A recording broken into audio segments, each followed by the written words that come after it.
Hi guys. Thank you so much for coming to our transitioning to grade 12 and applying to post-secondary webinar. I'm Tiffany and I'm the operations director of STEM Buddies. And yeah, I just wanted to introduce myself before we get started. So today we're just going to go over some different aspects of grade 12 and at the halfway mark, we'll introduce our panelists who will be joining us shortly.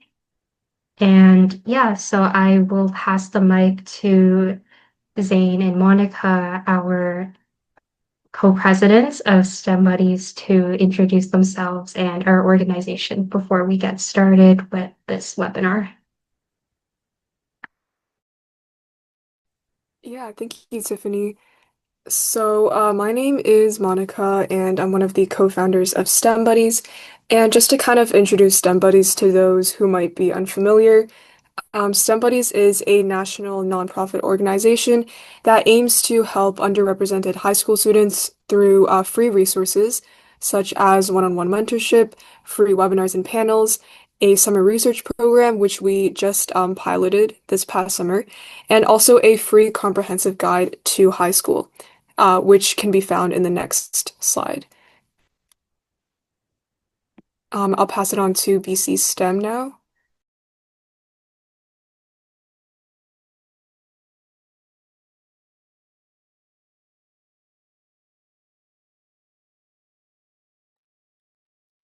Is anyone from BC STEM here? I can just hop in and do it. So BC STEM is an online hub designed to close the gap between students and many of the immense STEM opportunities available in BC. The platform for BC STEM involves connecting learners with programs, scholarships, and organizations to ensure that talent and opportunity meet in the most effective way possible. I'll pass it over to you, Tiffany.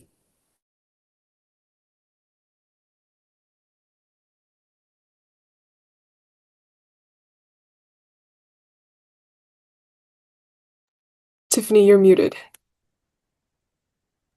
Oh, sorry.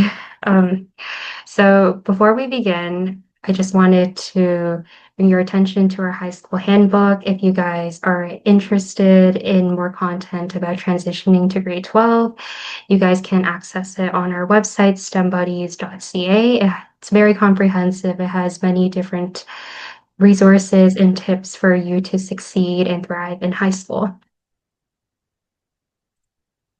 So our webinar overview will include applying to university, some study tips and extracurriculars you can do in grade 12, and then we'll introduce our panelists from different programs. So yeah, I will pass the mic to Leslie, our operations coordinator, to get this webinar started.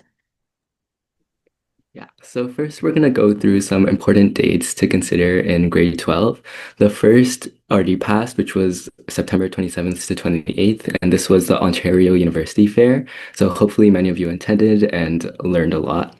The next is from late September to early October. If you want to apply early to some schools, you can do so as early as now. Applying early doesn't necessarily give you a better chance of getting in. However, you will probably get a decision letter earlier on. For example, UBC notably sends out their decisions as early as December. With that said, most students will choose to wait and submit their applications closer to the deadline just to have more time to prepare for the supplementals and to decide which programs they would like to pursue. Also at this time, the OUAC, which stands for Ontario University's Application Center, opens up, and this is the portal where you submit all your Ontario University programs. You should definitely start filling in your personal details and background earlier on just to stay on track. And in late November, semester 1 midterms and grade 11 grades are submitted. So it's important, especially if you're applying early, to keep your grades up in the first couple of months in grade 12. On January 15th, this is where you have to submit your choices for Ontario universities and their programs.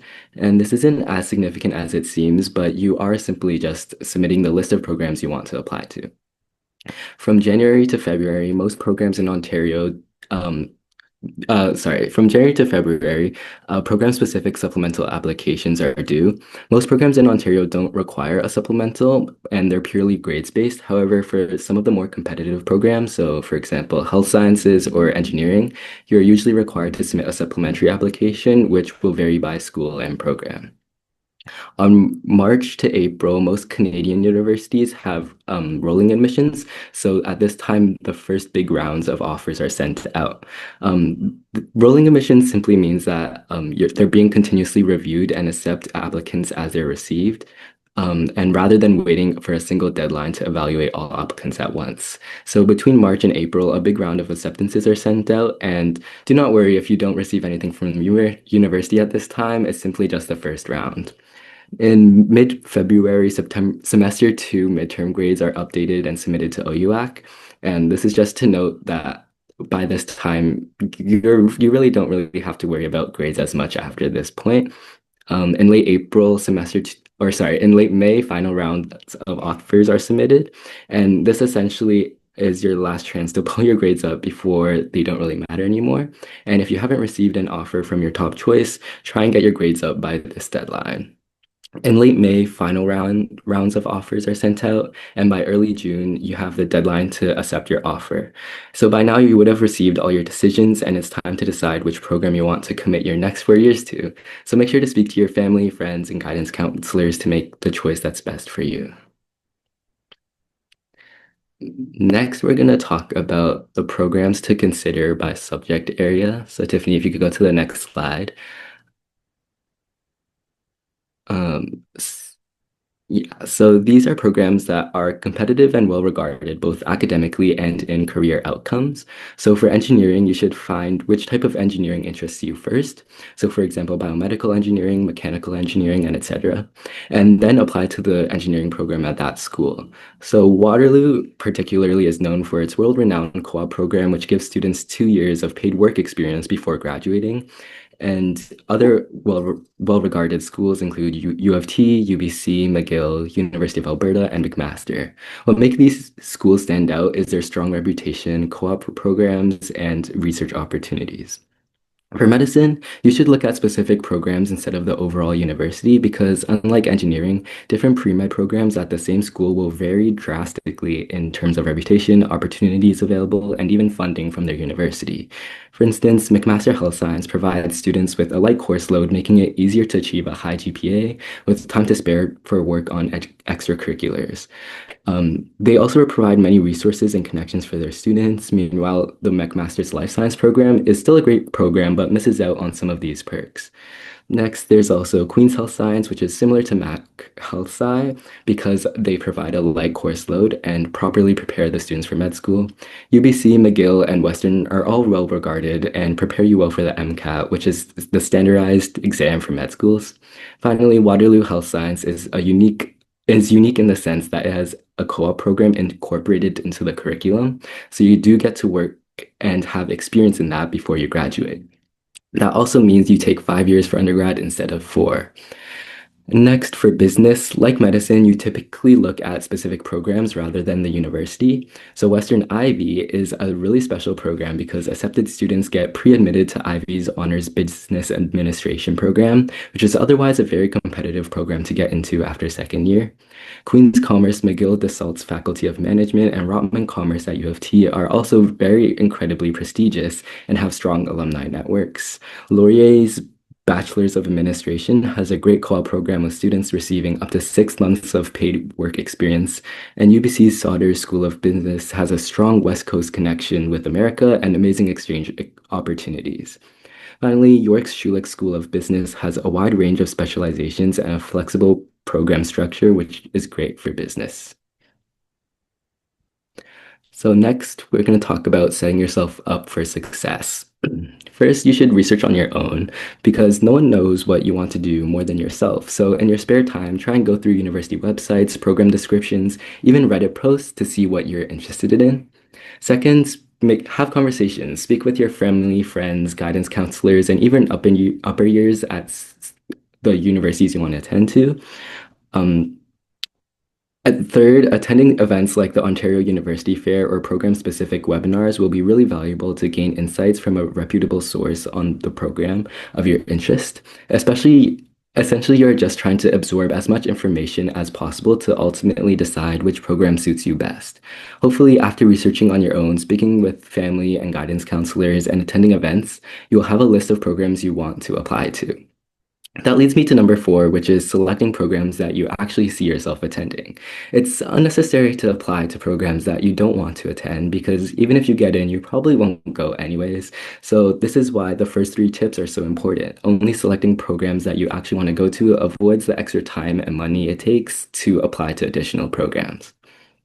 Next, once you have chosen the list of programs you want to apply to, try and submit your applications early. The last thing you want to do is scramble at the last minute to submit everything, and plus, if you do apply early, most schools will get back to you earlier. Finally, keep your calendar organized. There's a lot of deadlines in grade 12 to keep track of. So a calendar, for example, Google Calendar or just a physical calendar, keeps everything neat and tidy and all in one place. So next, we're going to go through some study tips. First, your environment is key. Studying in an environment best for you will boost your productivity and keep you on track. And to create this productive environment, you should keep your work area organized and spacious, because excess clutter can make you anxious or distracted. So cleaning your room or having a designated clean study spot in your house will help you get in the zone more. If you find your house too loud or cluttered, you can also choose to study at a library or cafe. Some students also are more productive with background noise and like to listen to music while studying, while others find it distracting. Ultimately, finding what works best for you has some trial and error to it, and it's good to see how you study most efficiently in grade 12 because by the time you're in university, you'll be able to lock in a lot easier. Secondly, your phone is your biggest distraction. So no matter how hard you try to avoid it, TikTok and Instagram Reels will be screaming your name if you have your phone in your room. So don't let it tempt you and just keep your phone in another room. One thing I did during exam season in grade 12 was giving my phone to my brother and telling him to not give it back to me after I finished studying. So next, these are some more study tips. The first is to do practice problems. Your teacher will often give you a practice test, problem set, or textbook questions to help you study for the test. So doing as many of these questions as you can will help you prepare for the test and also help you identify areas that you struggle with and need more time to study. Even going back to the questions you did during class can be helpful because in my experience, there's usually at least a couple questions on the test that were pulled straight from a homework or practice test. So try to do as many as you can. Second is the Feynman technique, which is where you teach the content you're being tested on to someone. So this could be a friend, sibling, or even just a stuffed animal. This is a science-proven technique that helps you understand the content on a deeper level while also identifying areas that you struggle with. So for example, if you have a chemistry test on balancing equations, you can try and explain and walk through the process of balancing equations to someone. It's harder than you think, but it really does help you understand the information, and this is personally one of my favorite study tricks. Next is active recall.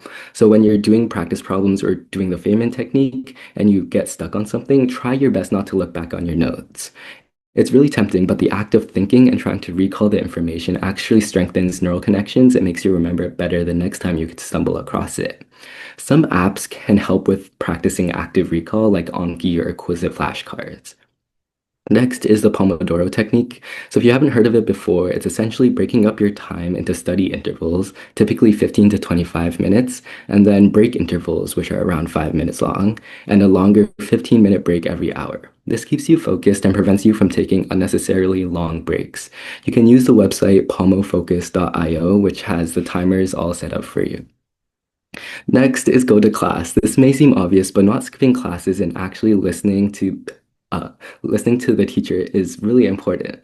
When a teacher says something like, watch out for these questions, or students typically get these questions wrong, put a star next to these in your notes and make sure you understand them before the test because teachers usually say things for a reason.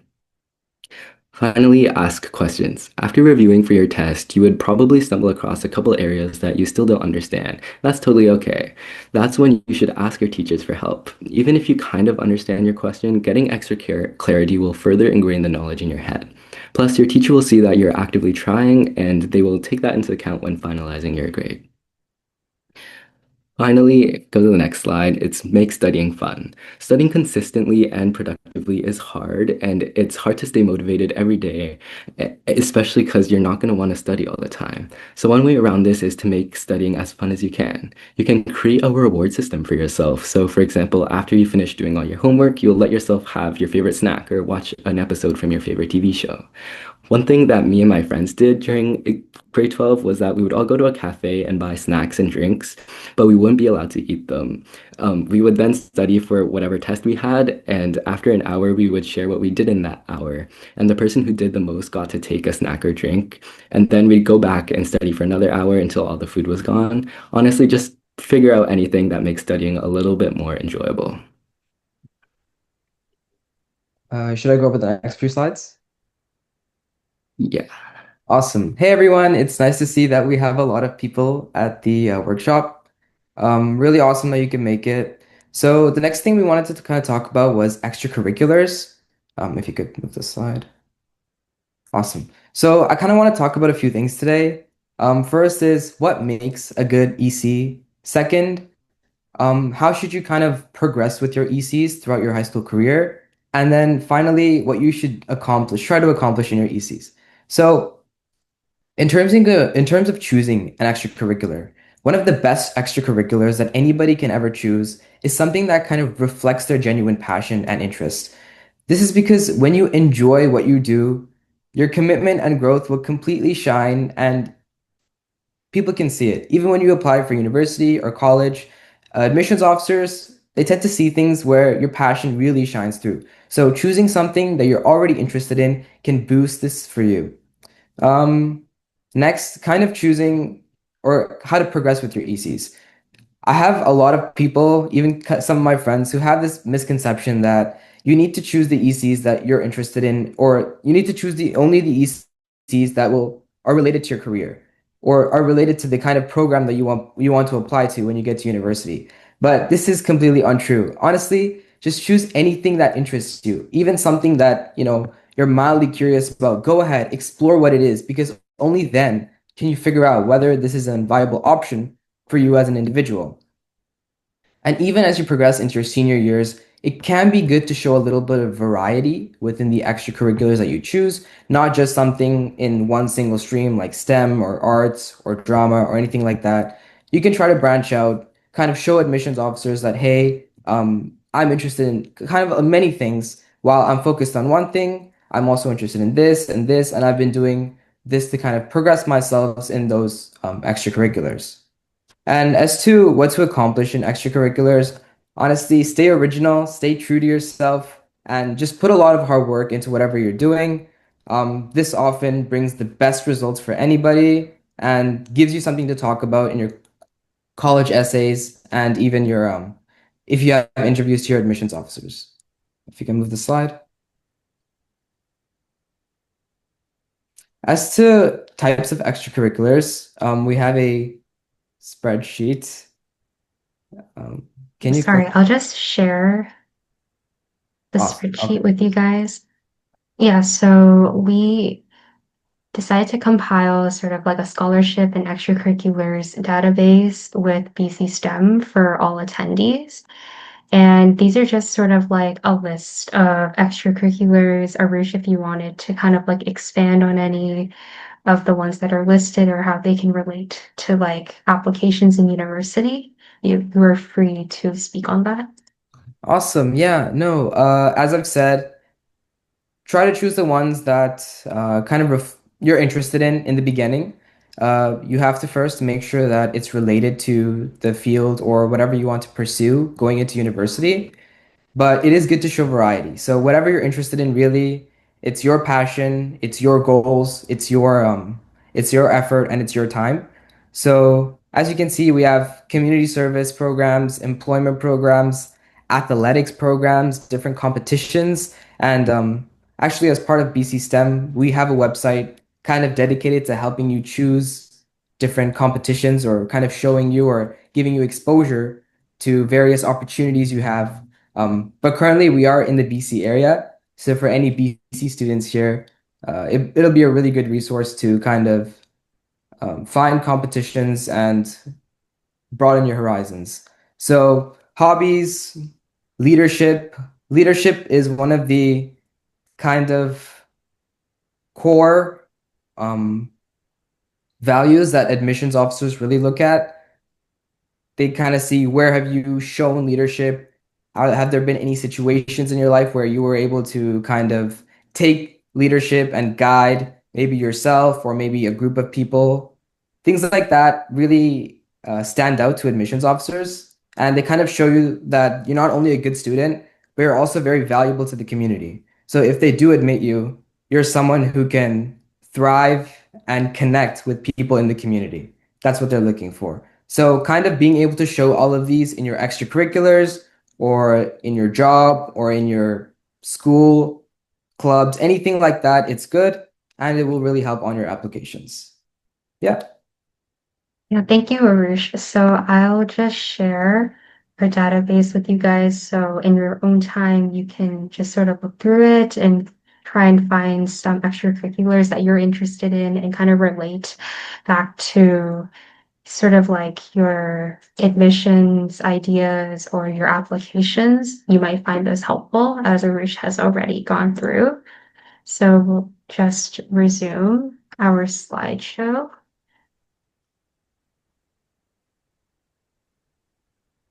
And yeah, so lastly, we just kind of wanted to present BC STEM.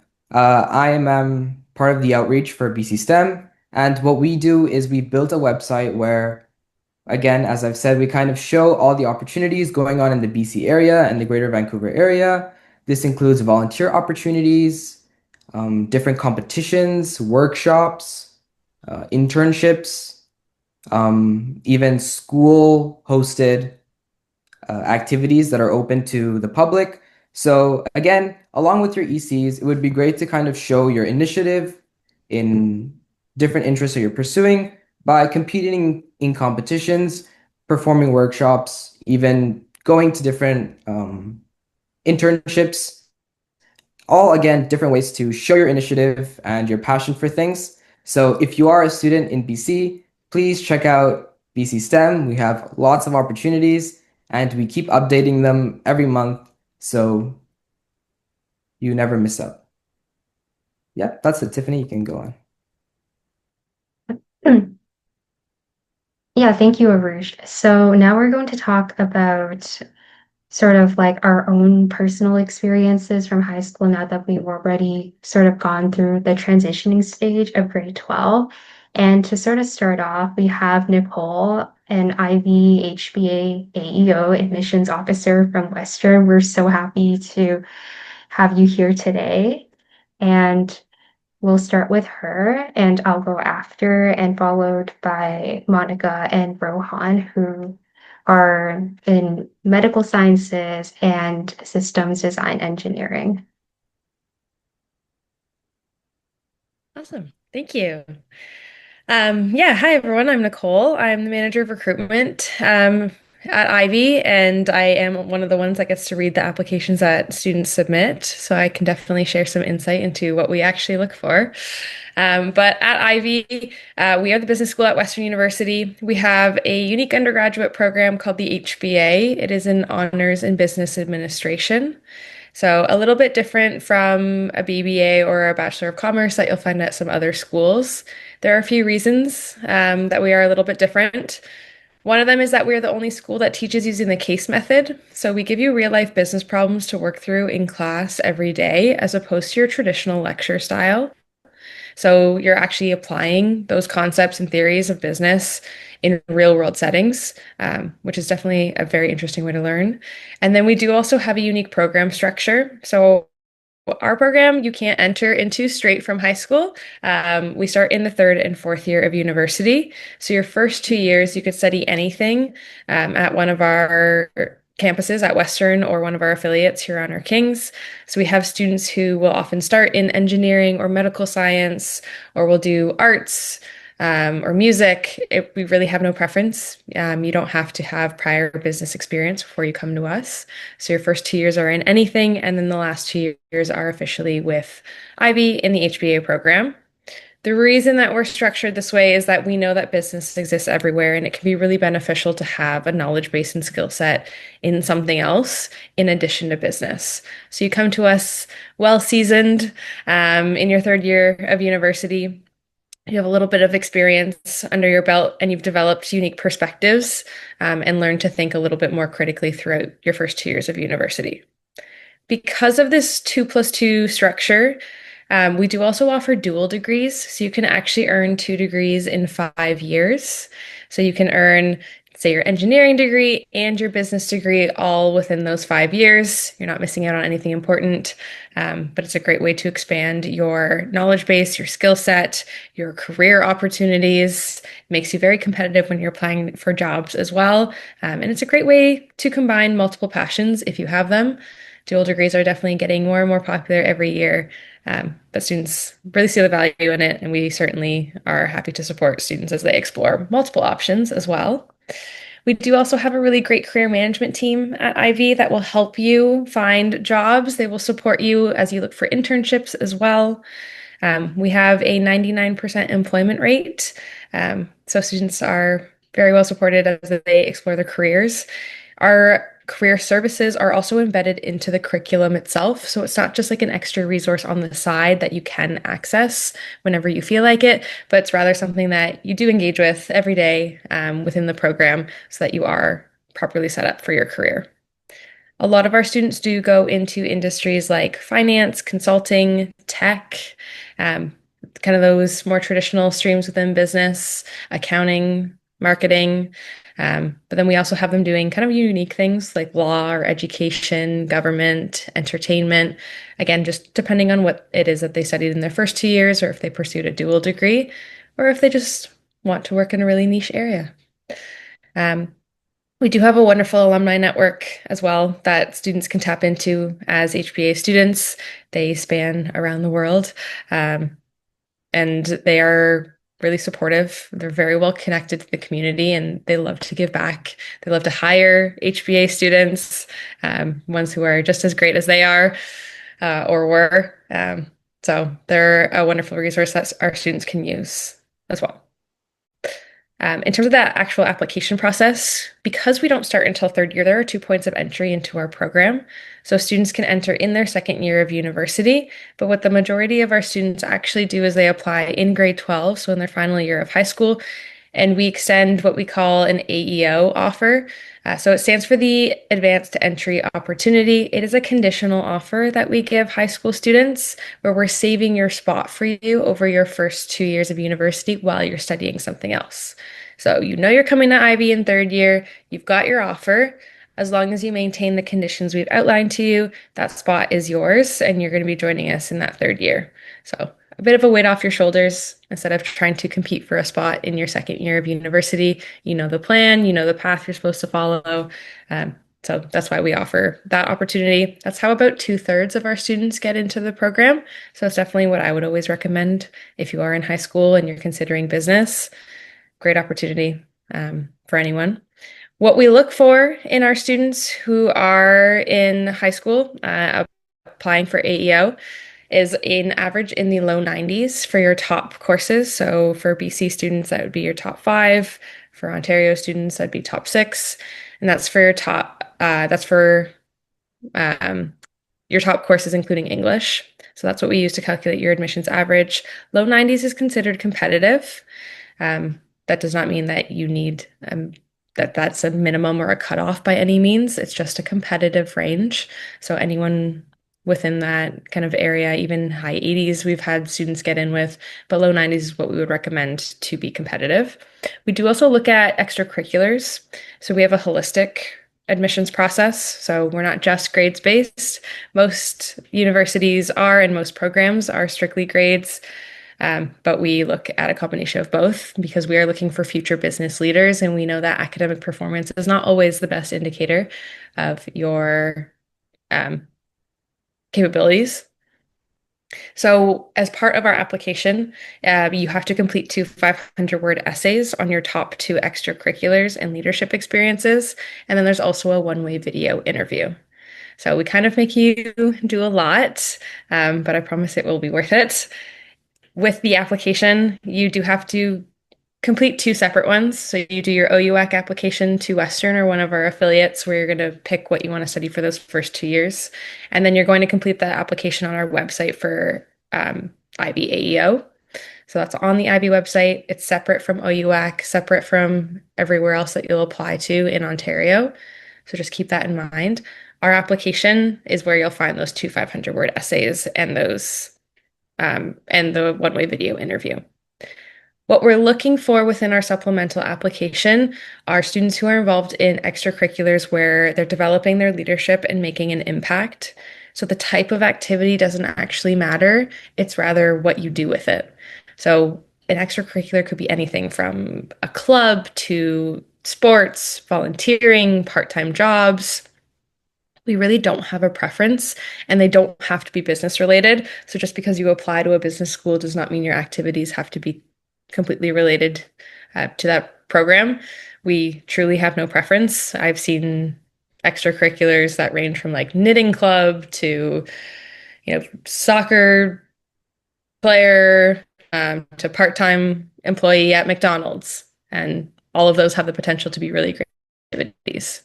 So what we're asking students to write about in their essays is we're asking you to show us your leadership development. So that doesn't mean that you have to have, the highest title. You don't have to be the captain. You don't have to be the president of student council, but rather we want to see you showing up as a leader in your own way and really showing us how you take on more responsibility and how you show initiative. So we really want to see how you're going above and beyond. We don't want you just doing the bare minimum. So if you are a part of a club at school, we want to know what it is that you're doing outside of just, hanging out with your friends every week. We want to see that you accomplish something by the end of the year. So initiative and achievement are huge parts of what we look for within your activities. We do also look for your commitment level. So we prefer activities that are a little bit more long-term. So not something that you just did for one day, but rather weeks, months, or years long. And then we do look for resilience within our students. We don't expect everything to go perfectly. We expect you to face challenges and barriers. That is life. And even if you have activities that you have been a part of that maybe didn't go the way that you planned, you can still talk about those on your application as well. We just want to see how it is that you're bouncing back from those challenges that you face. That's really what kind of demonstrates your potential, we find. So we are looking to see what it is that you do day in and day out that is significant within those activities. And we want you to keep in mind that if you are a part of activities that your friends are a part of, or that other peers at your school are encouraging you to join or participate in, just keep in mind that you will have to highlight what it is that makes your experience unique from the other students that are doing a similar activity. So just focus on yourself. Do what it is that you're passionate about, which I know has been said already tonight, but just really want to reiterate, focus on what it is that actually interests you, because that will come across much better in your essays. And then as for the interview, those are just reflective questions. Every business school at this point has some sort of interview component or oral assessment. So having practice, just kind of speaking on the spot, so you can talk about your experiences is great. I would say treat it like a real interview. Imagine that there's an actual person with you. You're in a room, you dress nice, professional, and you just answer the questions, provide examples. They're not meant to be tricky for our application. They are just based off of your personal experiences. So a sample question would be, tell us about a time that you were working in a team and someone wasn't doing what they were supposed to. What did you do? So questions like that, you're just recording your responses. It's not with another person, but it is timed and you do only get one take per question. So that's kind of our application process and a little bit about our program. But I'm happy to share our email with everyone that attends or is attending tonight, so that if you have any follow-up questions, I'm happy to address those. But thank you for having me.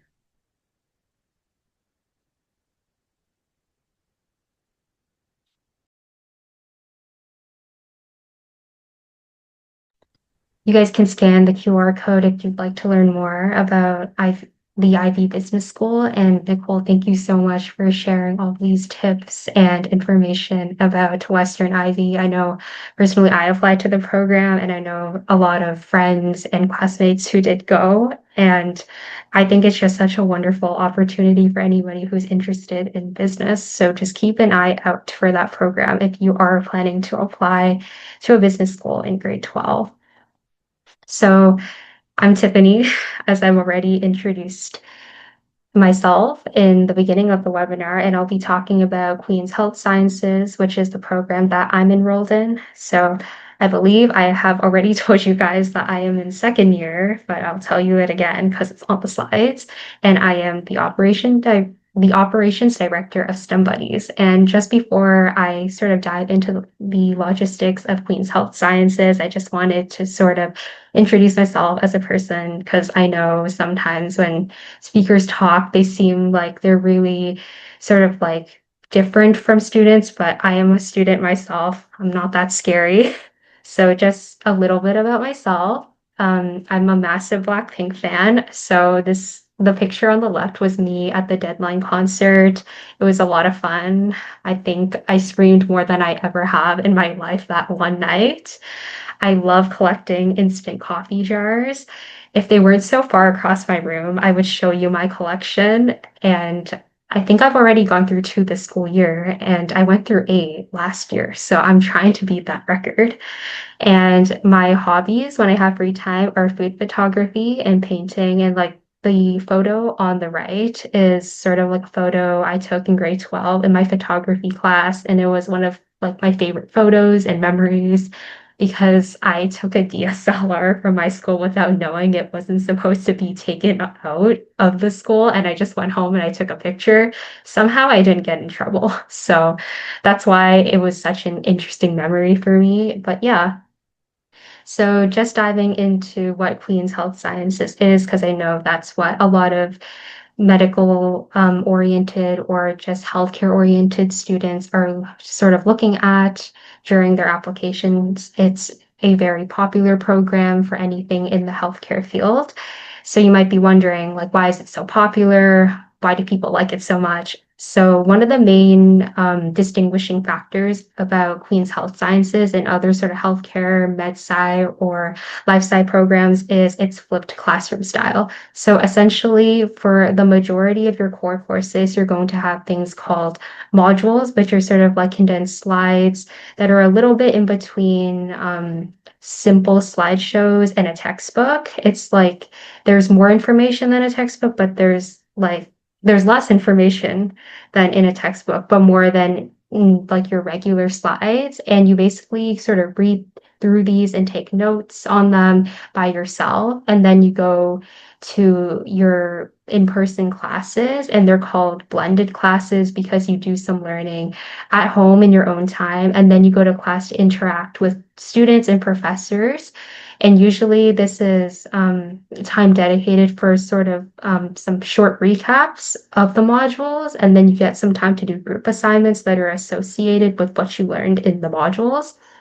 And Queen's Health Sciences, I believe it does require you to have a full course load. So that would be about 5 courses per semester, and that would be 10 per year. And each course is worth about 3 units. So at the end of the school year, I believe you'd have about 30 units because each course is considered 3.0.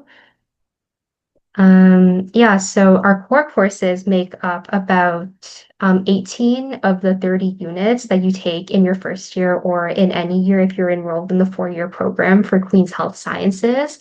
And you're going to see if you are admitted to the program, or if you just check the website, our core courses are a mix of biological and social sciences. So if you're a person who doesn't like math and physics, you might really like this program because it doesn't force you to take calculus. That's one of the reasons why I came here, because I'm just not mathematically inclined. So our first year core courses consist of cell physiology, pharmacology, and anatomy. And these are sort of your biological courses in first year, and then you have history and philosophy of healthcare and social and physical determinants of health, which are sort of your social science courses. And then we also have a mandatory statistics in healthcare course. It's not as bad as calculus, I'm telling you now. So yeah, it's not too mathy. It's math, but it's not too difficult.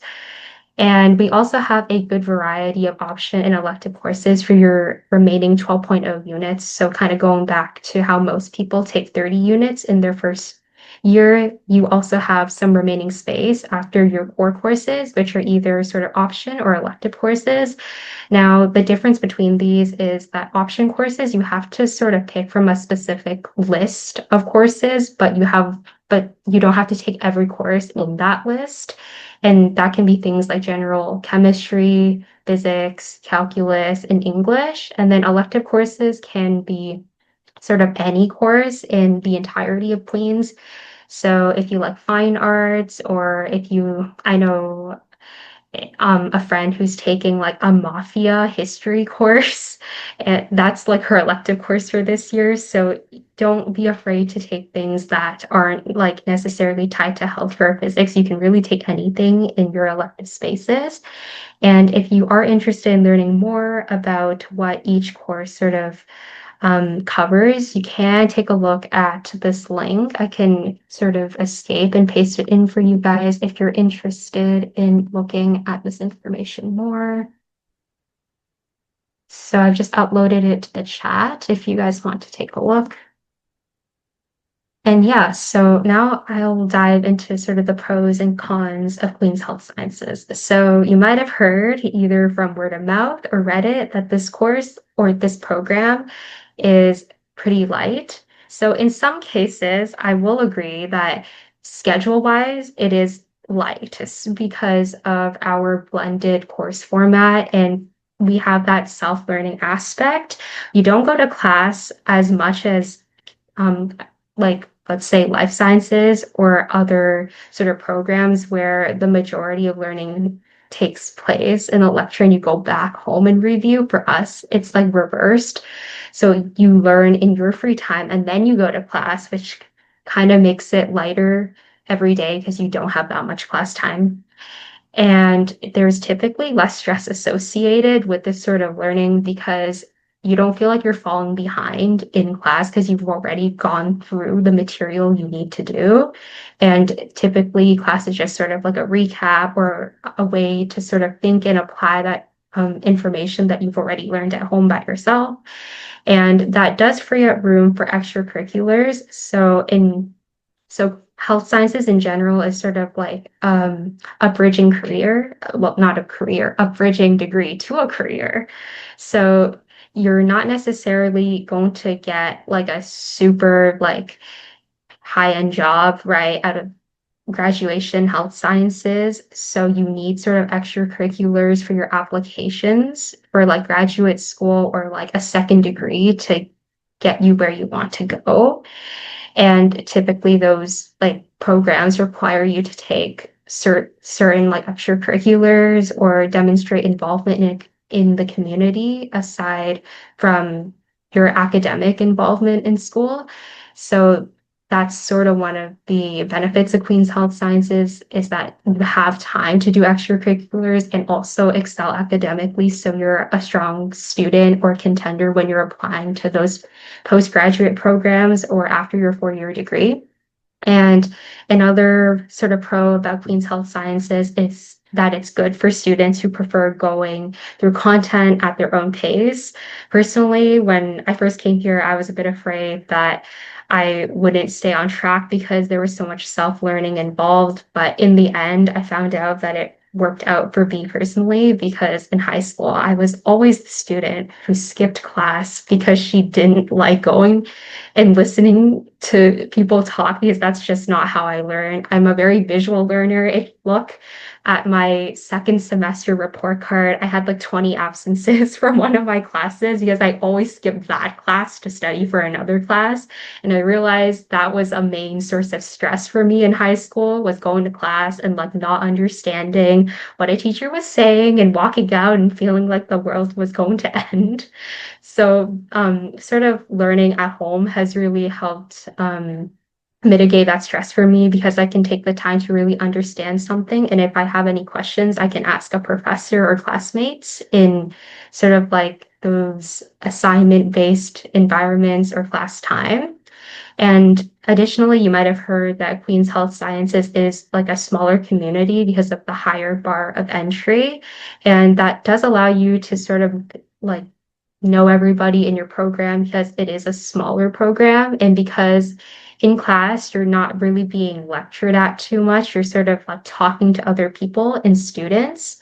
You're able to build those like strong relationships that you might have had in like high school or elementary school. You're not just like a number in like a sea of thousands of students. You're actually in like just a person in, let's say, like maybe 300, 400 students. So people tend to recognize you and you feel like you're part of a family.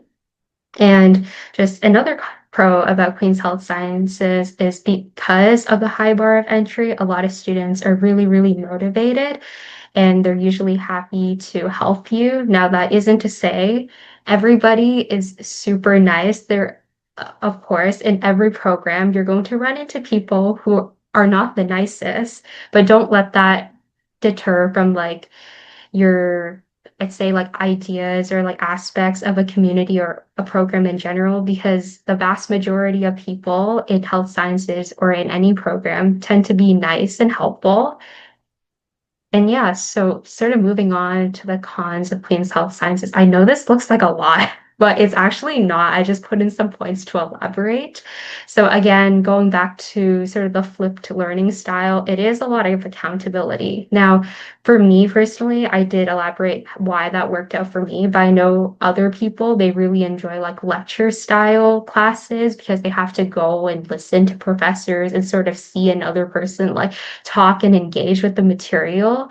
And if you're that sort of person, Queen's Health Sciences might not be for you because we're not really lectured at and you're responsible for a lot of like your own learning. And if you're sort of like an auditory learner and you need to hear someone say something, then Queen's Health Sciences, like a lot of like that learning comes from like your inner dialogue. So it might not be the best for you if you enjoy going to lectures or learning in class. Additionally, sometimes, like if you're struggling to understand something, it can be difficult to find someone to explain it to you because you're online a lot more. We do have discussion boards where you can like talk to professors or like email them, but sometimes they're busy or they don't get back to you on time or they miss, your questions and you might not get them answered. So that is sort of like a small con. And I guess that sort of ties into the flipped classroom not being for everybody. So another con about Queen's Health Sciences that I've experienced myself is that the core courses that we take don't satisfy prerequisites for every graduate program. Now, for a lot of students, they are planning to go into medicine. So our program does set us up well for medicine, but for other programs such as pharmacy or dentistry school or optometry, they require you to take certain courses that aren't required in Queen's Health Sciences. So you might have to do a bit of course selection gymnastics to get those prerequisites. So personally, I want to apply to pharmacy school and I have to take a regular form of biology, calculus, unfortunately. That's what I wanted to avoid, but apparently I can't now. And I have to take English in a specific version of microbiology. And unfortunately, the first three, they're not part of Queen's Health Sciences like core courses. So I have to figure out how to squeeze those in the summer or fight against people when I'm trying to do course selection. it's not that easy sometimes because some of these courses are prioritized for students in life sciences or general sciences. So sometimes they're sort of out or they don't have any spots left. So that can be a bit difficult sometimes. And another example would be some medical schools in the US require physics and calculus. Those poor people. And a lot of students might be thinking about applying abroad. So, and they have to take physics and calculus and squeeze that into their elective and their core course, their elective and option course spaces. And just sort of like a third con of Queen's Health Sciences is that we don't offer double majors or specializations. So I know I sort of mentioned that I did apply to Ivy, and originally I was thinking about coming to Queens and maybe doing a minor in business because I just had sort of like a passion for business and I felt a bit sad about not taking my IB offer. But then I realized that there is no double majoring. So I am just doing health sciences. Additionally, we don't really have specializations as you might see later on in medical sciences or other programs. We do have learning tracks, but they're not exactly the same as specialties. They're more like declared at the end of your program, whereas other programs might ask you to like choose your specialization in second and third year. So that's sort of like the difference between Queen's Health Sciences and other sort of life sci or med sci programs. And just lastly, the med gunner culture. So because of the high bar of entry and the fact that so many students in Queen's Health Sciences are interested in going into medical school, there is a bit of a culture where everyone is always talking about medical school, like over dinner. Like if you're just walking, you might hear somebody in your class talking about all their extracurriculars and medical school applications, and it can stress you out. Like, especially if you're not like looking specifically into medical school or you're just kind of contemplating the idea and you don't know that's exactly what you want, it might stress you out. It might make you feel like there's something wrong with you, like you're not the same as everybody else and not in a good way. But rest assured, don't let that get to you. Everybody is on a different path in life. And even if the people around you all want to go to medical school, you don't have to. It's a personal choice. Don't let the pressure get to you. So now this is probably the slide that many of you guys in high school are paying attention to. I did dig through all of my old report cards just to make sure this information was accurate. Because when you study biology, sometimes you forget actual things in life too much. So a lot of you guys might have heard that in Queen's Health Sciences, you need a 99 average. Everybody is so competitive and it's impossible to get in. I'm here to tell you, you do not have to be a genius to get into this program. I will say you need to try your best in school and plan accordingly for the application, but you don't need to be like the next Einstein. You can just be a good student who tries their best. And I think that was sort of representative of sort of my journey in high school. I am by no means a genius. I still put 1 + 1 in my calculator every time because I am stressed that maybe sometimes it might turn out to be 3. And my admission average obviously wasn't 100. It was around a 96. And I just wanted to sort of break down what I took in high school and how that sort of correlates to the admission requirements for Queens, because you might see some similarities in the courses that you're currently taking now. So in my initial admission average was about a 96. I was accepted before the midterms of semester 2. And during that semester, I was taking some core courses for the program or the prereqs for the program, so those weren't factored into my admission average yet. Instead, I'm pretty sure the program took the grade 11 version of those courses that I didn't have marks for yet. So, for example, if you look at the top right corner, Queen's Health Sciences, they require you to take English, math, chemistry, biology, and sort of 2 elective courses. And because in second semester I was taking chemistry and biology, I'm pretty sure the admissions officers, they took my grade 11 marks from bio and chem respectively to sort of fill in for that missing information. So to your left, if you see everything that's sort of highlighted in yellow, that was my average for before midterms for the program. And that obviously includes the prereqs of Queen's Health Sciences, and my two elective courses were health sciences and photography. And as you can see, these courses, they weren't all 100. If you look at my advanced functions marks, that wasn't even in the 90s. So I'm telling you guys, don't stress too much if you're not getting hundreds and 99s and 98s. Like, realistically speaking, you can't expect that in every single course unless you're a genius. And very normal, everyday people get into this program. Now, you might have heard that admission averages are typically between mid 90s, high 90s. I will confirm that is technically what I've heard from the people around me, but don't quote me on that because there isn't actual information out yet. So do try to aim somewhere between like a mid to a high 90, but don't expect 100 in everything in high school. That just isn't realistic. Don't put too much pressure on yourself for getting perfect marks everywhere. So just going back to my sort of final average, it didn't really change too much. My marks stayed relatively the same as I progressed into grade 12. And instead of health sciences, in the end, they replaced that elective with business leadership.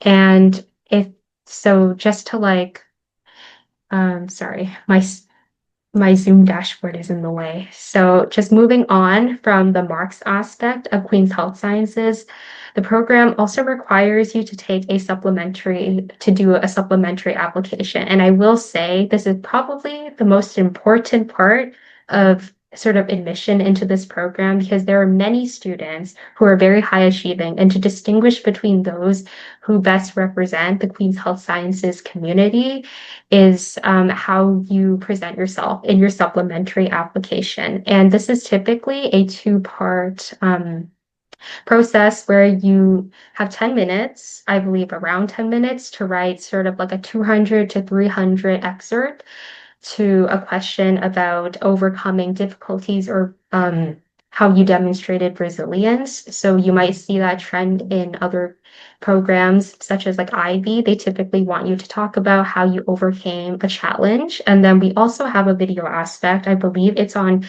a platform called Cura Talent, where you're given a couple minutes to answer some questions pertaining to diversity and inclusion in the Queens community.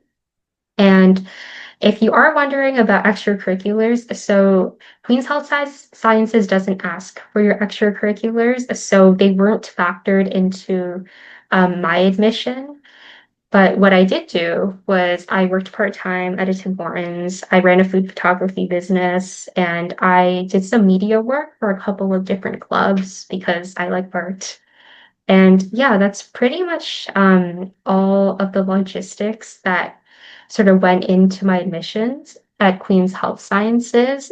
I just wanted to point out that I believe now Queen's Health Sciences requires you to take advanced functions or calculus. I believe at the time of my admission, they took any U-level math, including data management. So you might see a bit of a discrepancy between the courses I took and what's listed on the website. But that's just, sort of a disclaimer so you guys don't get confused.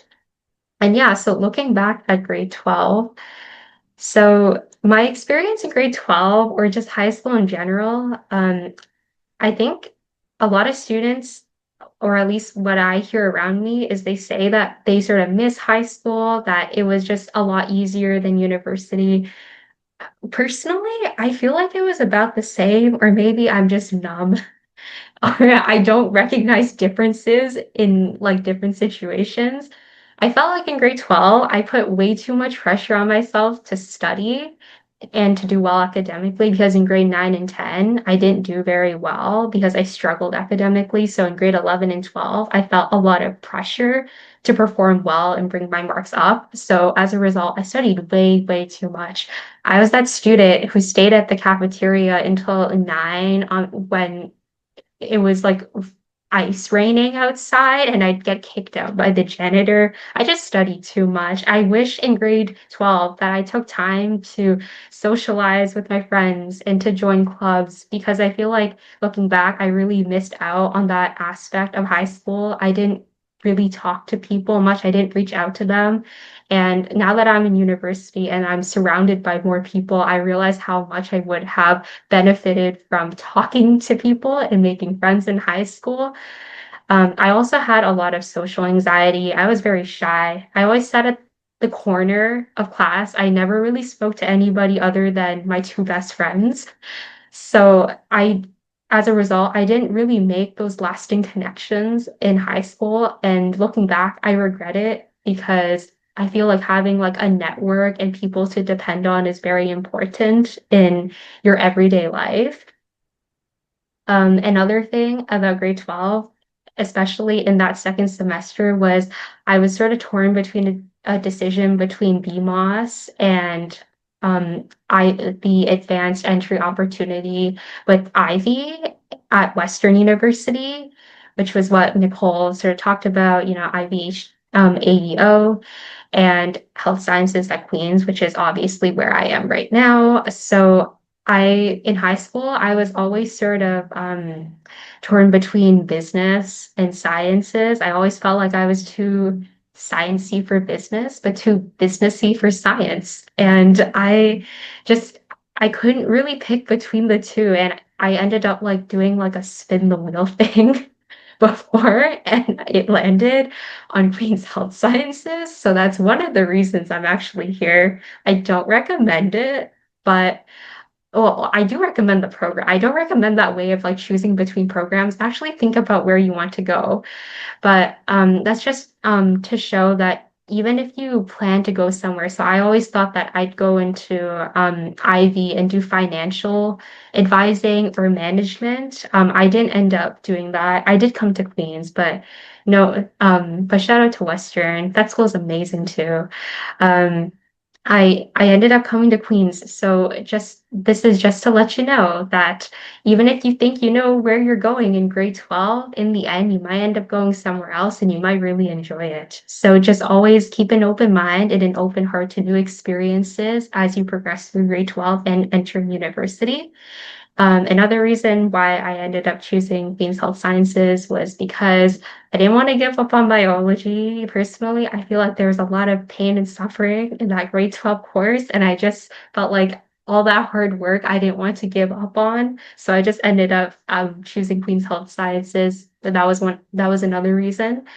And I do plan on pursuing pharmacy or maybe pharmaceutical marketing because I do enjoy business. So yeah, that's a little bit about sort of like grade 12. And these are just some pictures of graduation and prom. And yeah, so I will pass the mic to Rohan, who is in Waterloo for systems design engineering. Hi everyone, it's so nice to see you guys and so nice to be here with you. My name is Rohan and I'm a first year system design engineering student. If I could ask you to go to the next slide, please, that'd be great. Yeah, so my name's Rohan. I'm a first year science student, and some things that you should know about me is that one, I love food, and the one thing that I found the most crazy thing about Waterloo is the food here is amazing. People don't really like highlight it, but honestly, like the food here has been outstanding. Like sometimes even better than Toronto, which is crazy. And I also love traveling the world. So like in the pictures here, these are kind of like some of the trips that I took as part of my high school journey. So in the top left corner, I went to Kenya for a school conference, which was pretty awesome. In the bottom left corner, I went to New York for a Model UN conference. And then on the right, I went to DECA, which was in Orlando for the international conference. So I really love traveling and exploring the world and meeting new people. In terms of my favorite subjects, I really loved politics and business, and I'm kind of an anomaly in the sense where I really like both social sciences and sciences. Usually, when you think about engineering, you think about very, very hardcore science people. I'm kind of an exception to that, and I'm kind of here to show you guys you don't have to be full science to go straight into engineering. You can do whatever you want, honestly, as long as you have a passion for whatever the subject is, whatever your program is, you can make it happen. So, and then other things that are kind of fun to know about me. My favorite sports are tennis, hockey, and F1. And I was actually lucky enough to go to F1 last year in Montreal, which is really, really awesome. Next slide, please. Okay, so what is side? Surprisingly, this is a very, very common question and something even side graduates don't even know. So, system design engineering is kind of the flagship quirky engineering program of Waterloo. So, you probably know about Waterloo engineering. When you think of engineering, you think of probably Waterloo or U of T.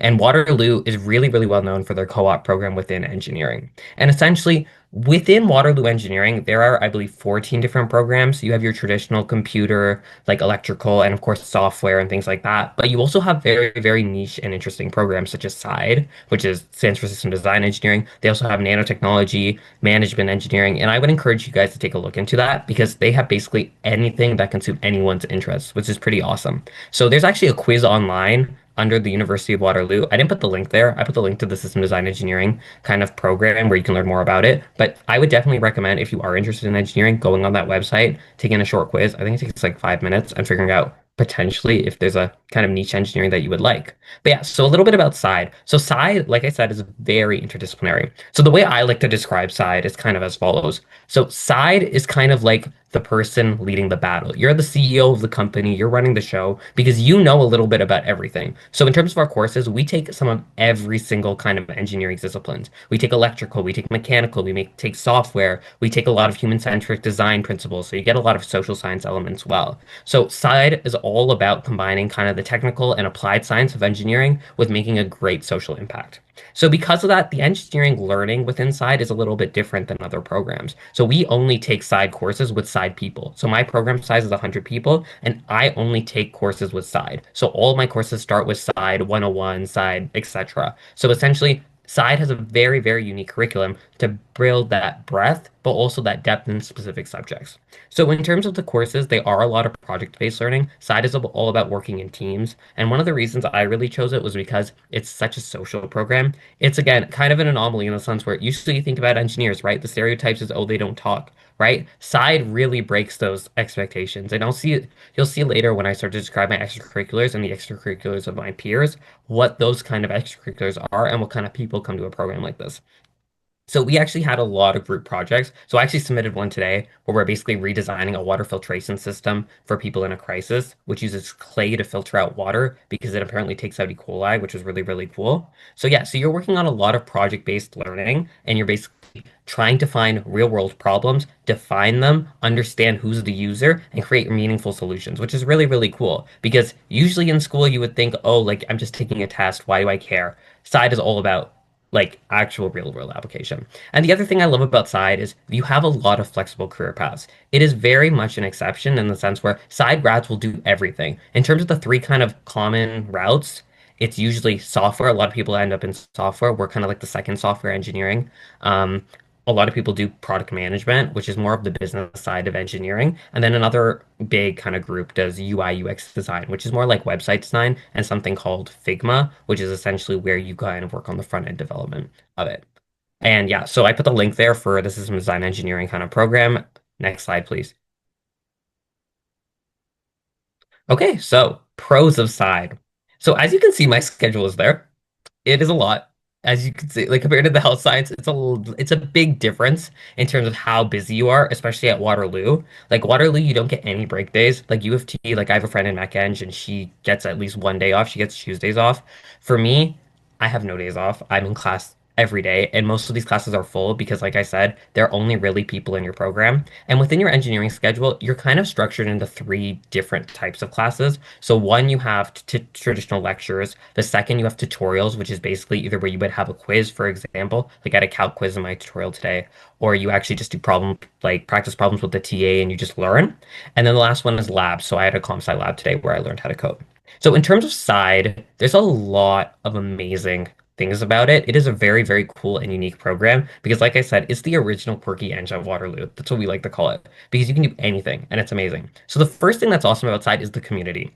Everyone inside knows each other. Like it's something like so we actually have a party tomorrow just for Side people, where 200 of us, everyone who's on stream, which means on campus, because with Waterloo, like everyone's doing co-op at different times. So only like half the total people who are in the program right now are in school because certain years are on co-op. So we're actually having a party called All Systems Go, which is really, really exciting. So there's a lot of different kind of community events associated with Side. I was automatically like paired with a mentor who has really been helpful in my like transition into university. They like had coffee chats. Like for example, like I reached out to two Side students in LinkedIn and I was just like, hey, like I don't know how to find a co-op. Like I don't know what I'm doing. Can we just chat? And we just met up. It was amazing. One was on his co-op term at Microsoft. He took an hour out of his day to come and talk to me, which was awesome. Just like a quick Zoom call. The other I actually met at a cafe. And the fun thing about coffee chats, if you don't know this actually, is they buy your coffee for you, which is pretty awesome. And the one thing that I think everyone should take away from this presentation is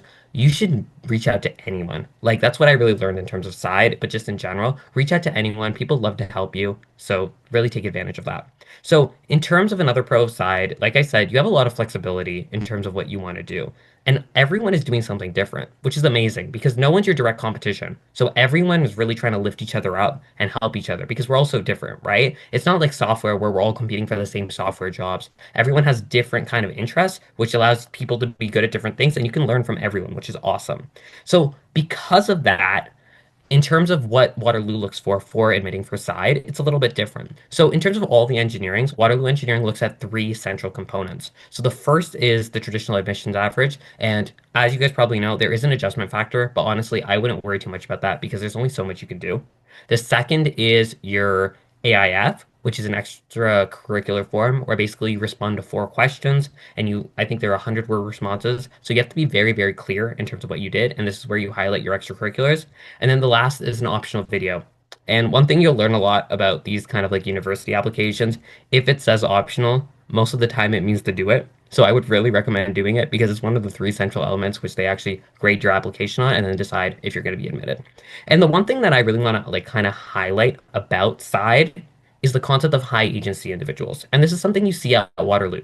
So in terms of high agency, what I mean by that is essentially everyone adopts this mindset where you can do anything. So let's say, for example, I'm not very strong at coding. So what the Side mindset is just go learn coding. So that's what I've been doing in my spare time. It's a very much go get it kind of atmosphere, which is amazing to be around because then you're around people who are constantly striving to do better and just do things beyond the status quo, and you can learn a lot from that.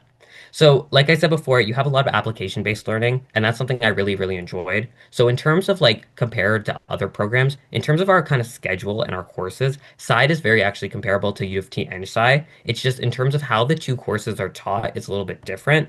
Like EngSci is very much based in actual theoretical research, so it's a lot more in depth. Side, on the other hand, is a lot more for industry. So, for example, when I walked in on my coding course, the first thing they said to me was, what's the point of this course? To prepare you for an entry-level co-op. So, if that's kind of the mindset that you prefer, I would really highly like recommend you look into Waterloo. But if you're more into the research and theoretical side, I think U of T's would be a better option. So in terms of what we're learning right now, we started off by learning coding. So we're learning C++. We're also learning SolidWorks, which is kind of like a form of CAD design. And our course actually gears us up perfectly to take the SolidWorks licensing test, which you can take to be, and it's really good for mechanical engineering.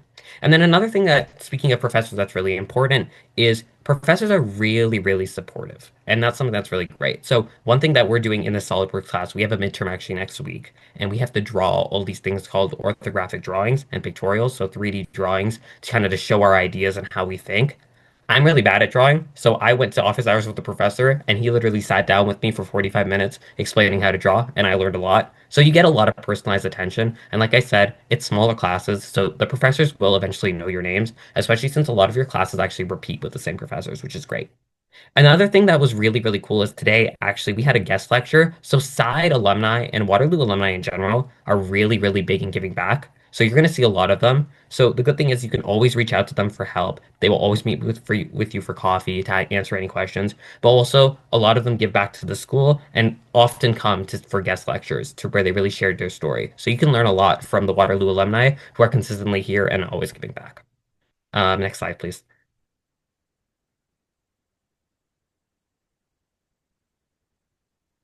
Perfect. Thank you.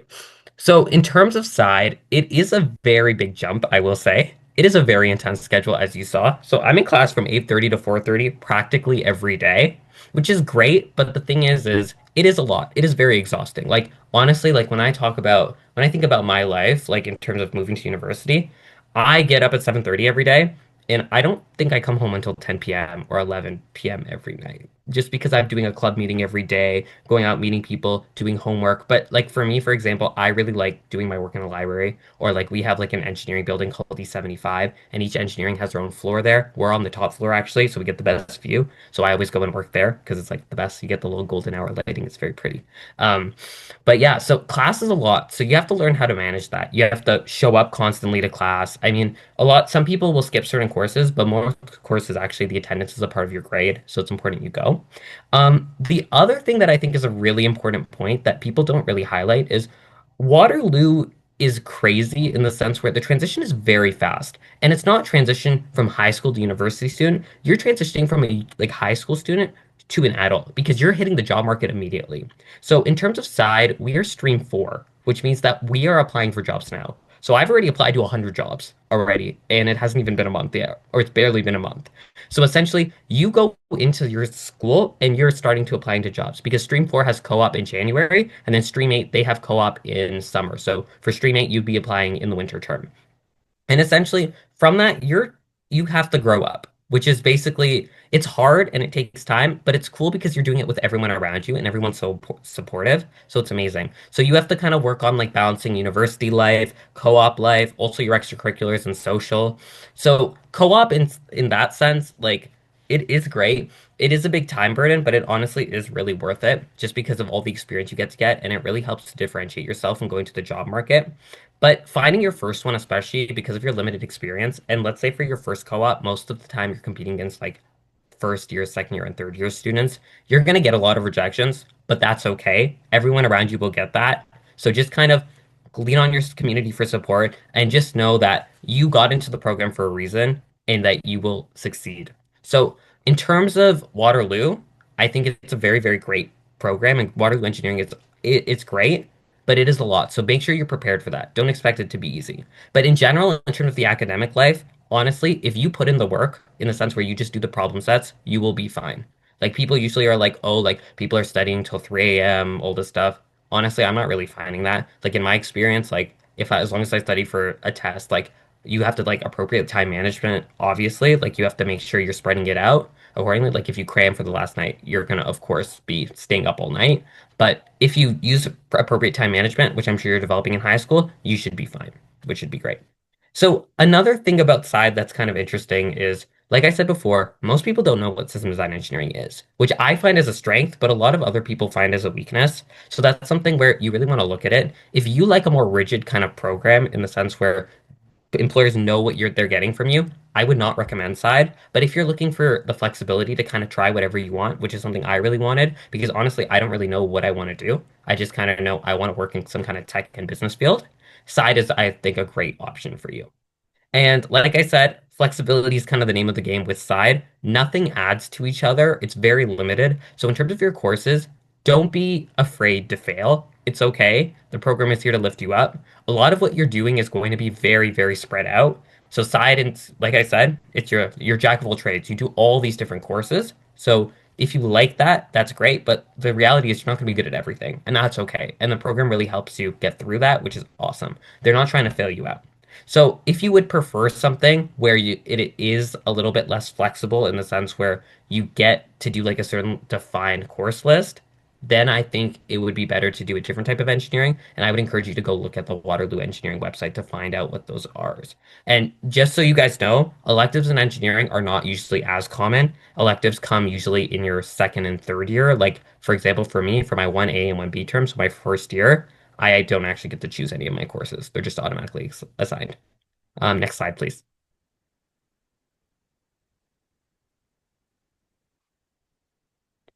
Okay, perfect. So in terms of my high school experience, I was very involved in my school and I took a lot of pride in being involved in it. It was something that I think really defined my high school experience. I really loved extracurriculars. So I had a 96 overall average, while applying. I think at the end of my high school, I think I applied with a 98. My school was a little bit different because we were a full year school, so all my courses were kind of on like my application kind of like final. I wasn't really waiting. Like I know most schools are semestered.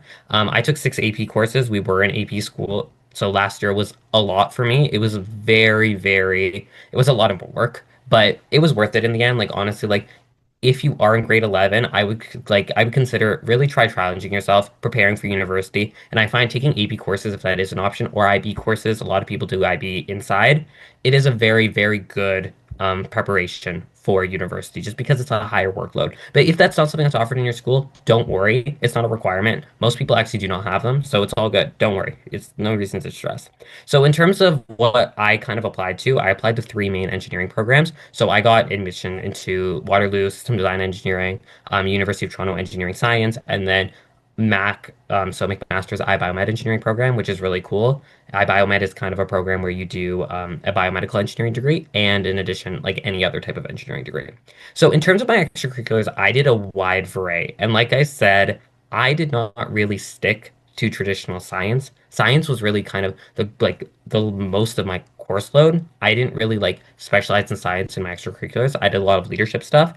So the main science thing that I actually did was an internship at Mount Sinai Hospital. And that's something that I would really recommend to any grade 11 student, or if you're in a grade 12 position, I would really say emphasize your work experience. That's something that out of all the people in system design, that's something that's constant. An internship, something where you're looking to actively apply thing, like I said, being high agency, taking the initiative to go just figure out something yourself, that really shows to the admission committee that okay, I can do this. I'm amazing. I can figure something out no matter what it is. And that's something they really look for. So in terms of other kind of extracurriculars that I did, I was the student council president of my school. That's actually in the picture over there. That's my co-president and I. We did a lot. It was great.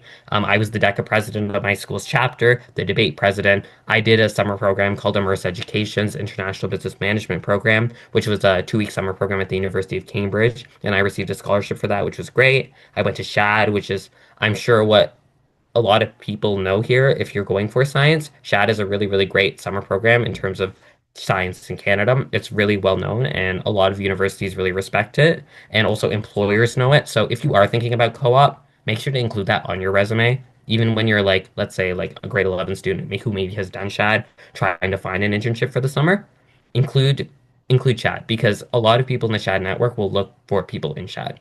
And I did also a conference in Kenya, like I talked about earlier. It was called the Round Square Conference, so it was something my school was a part of, and that was really cool.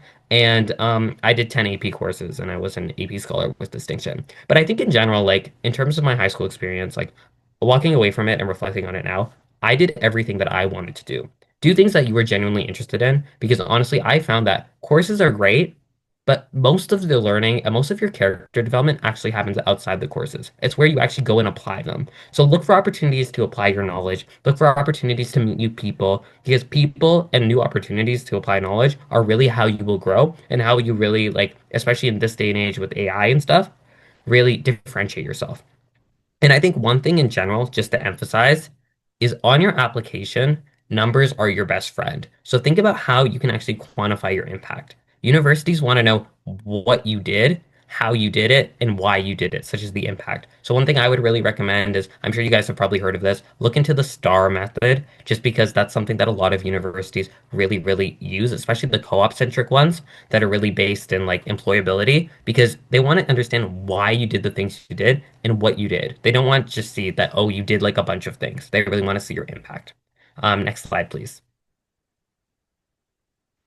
Okay, so in terms of application and final grade 12 advice, so enjoy the freedom and fun of being a grad. Honestly, grade 12, I think, was like peak. It was a lot of fun. You had a lot of freedom. School was kind of, it was good. It was hard for the first little bit, but once you got your applications in, honestly, like it was not up to you anymore. It was just kind of like you had to see as long as you kept your grades up. So make sure to live life to the fullest and head out to all the social events. Your relationships that you have in high school are going to be some of the closest relationships that you ever have.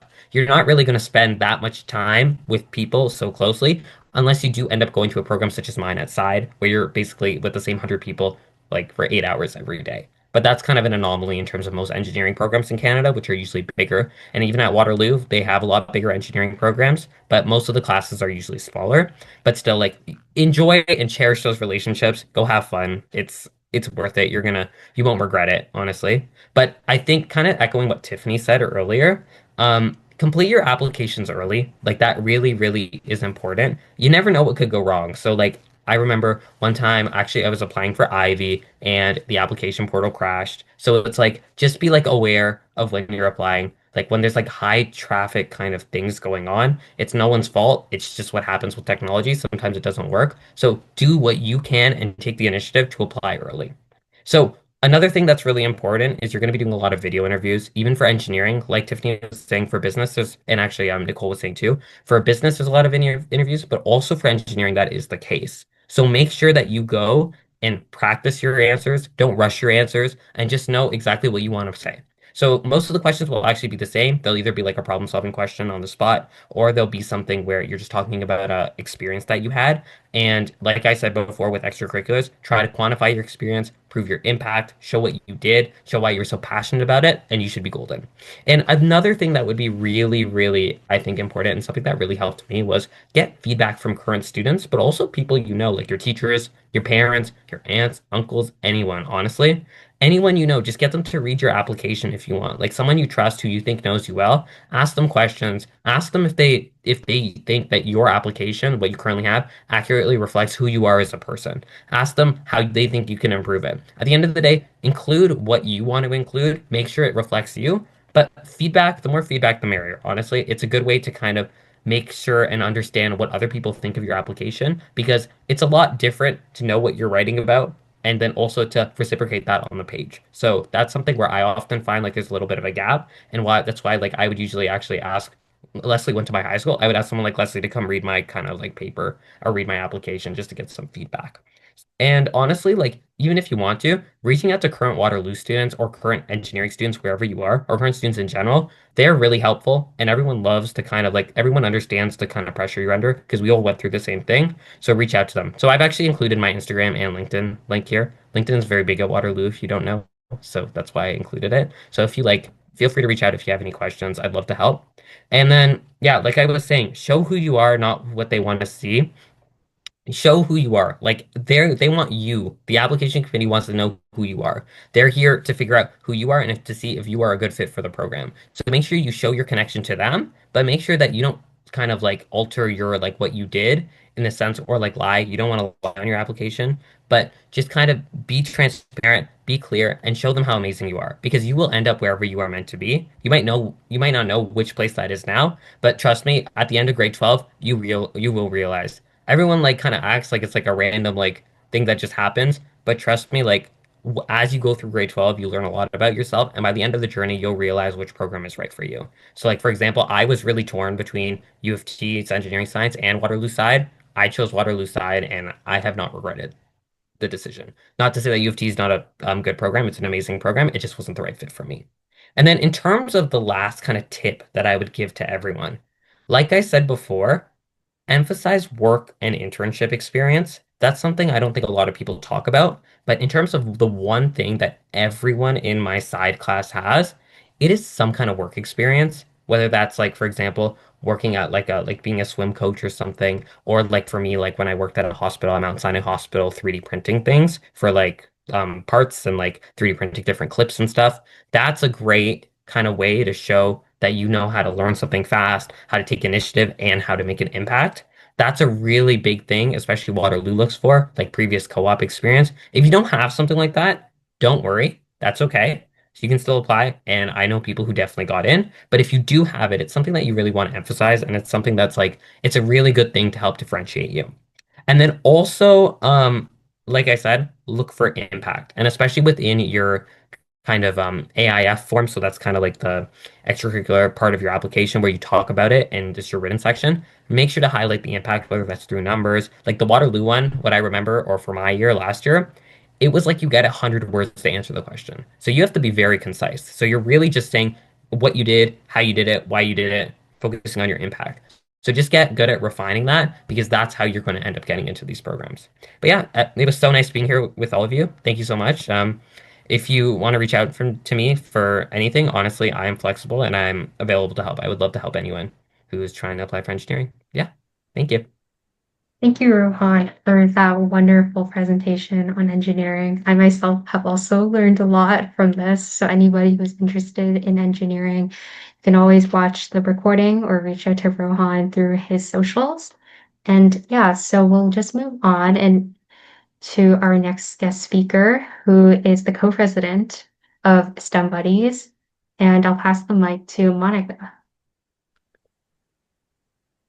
Hey, hello everyone. I'm Monica. Thank you so much, Tiffany, Nicole, and Rohan for all those really amazing presentations. It's crazy how everyone had such like interesting high school and university experiences. And today I'm just going to share a little bit about my own experience applying to university and currently being in second year.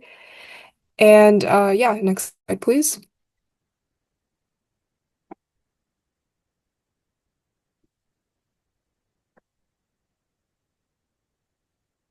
Okay, great. So, as I said before, I'm currently in my second year at Western MedSci, and I'm also in the Scholars Electives program.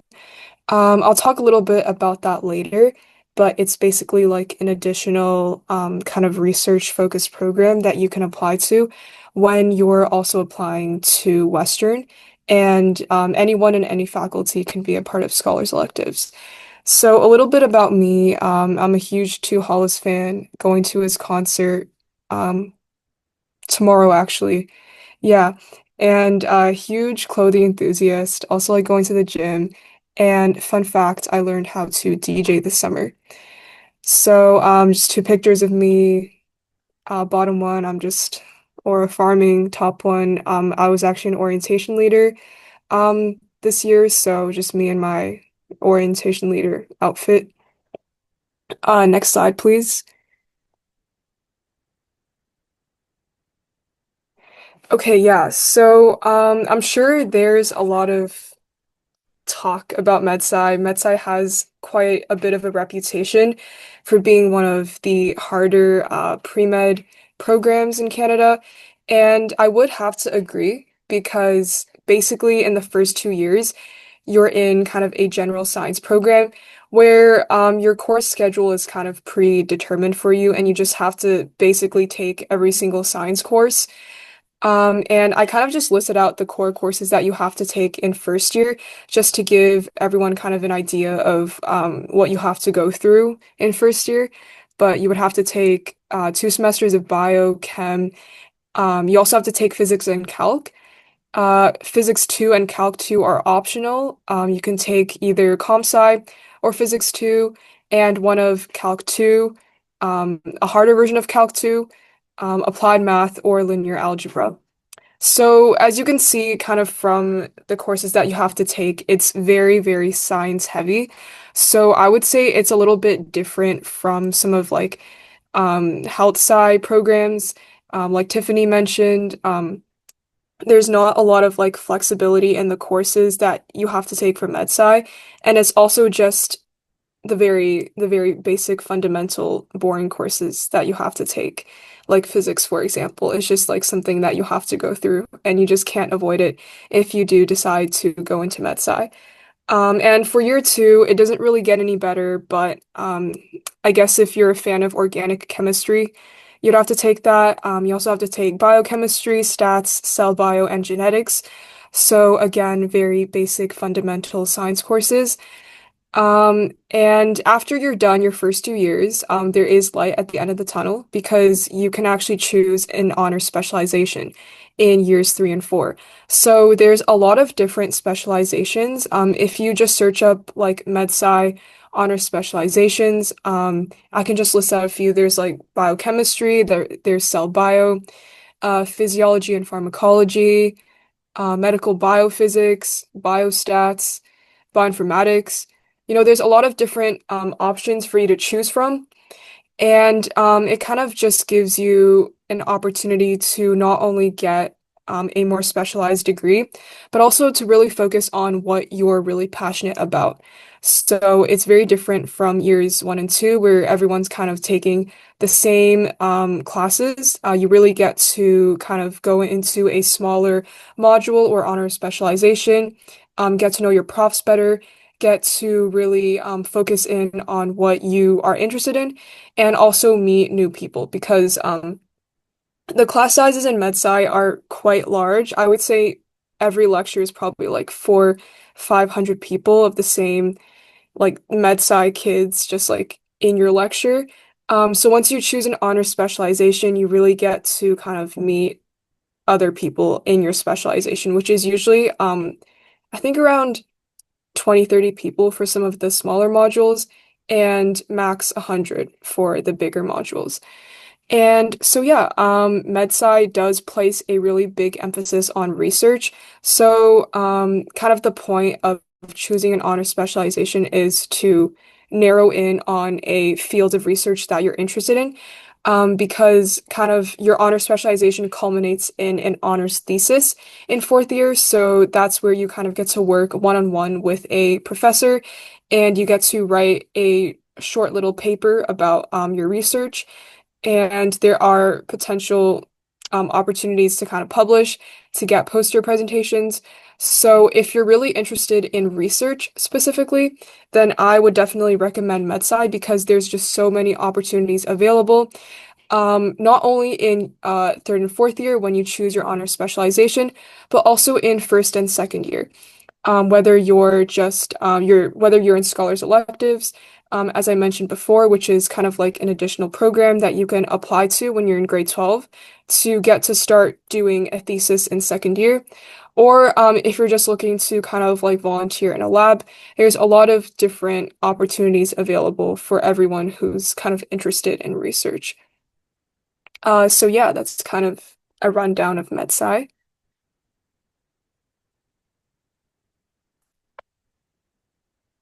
Okay, so some of the pros of MedSci, because you're taking a lot of the very basic fundamental science courses, it prepares you very well for standardized exams like the MCAT.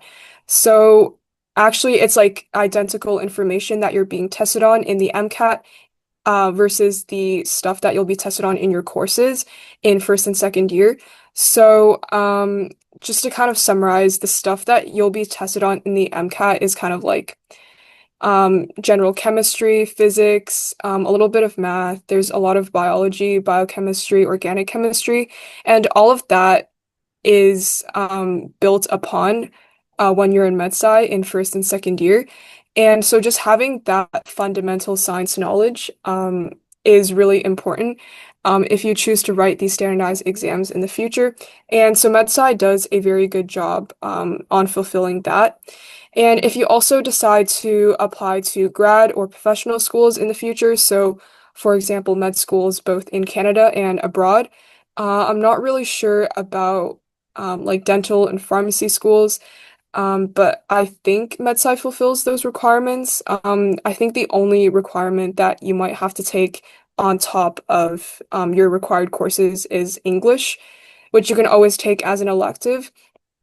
But all of the courses that you'll be taking in MedSci are things that can fulfill prerequisites for med schools, for example, and also grad schools. Like if you're doing a master's or a PhD, MedSci prepares you very well for that because you're going to have a very strong foundation in research and also in the theoretical knowledge.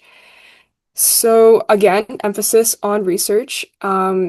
The goal of an honors specialization is to kind of complete an honors thesis.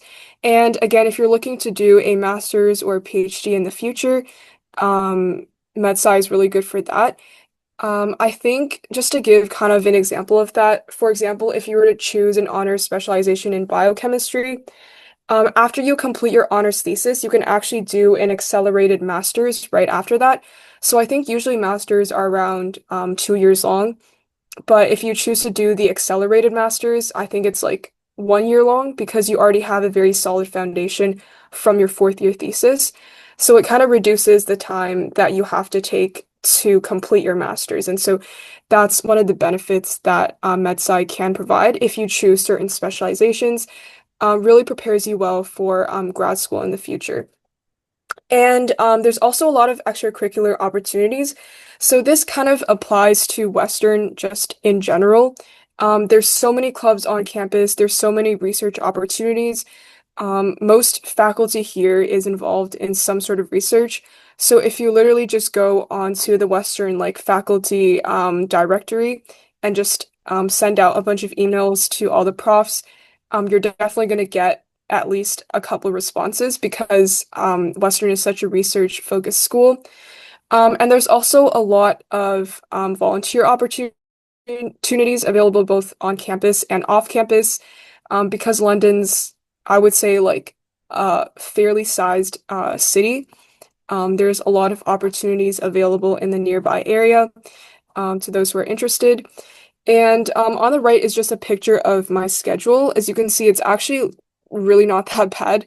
I just have stats in the morning, and then I also have biochem and organic chemistry.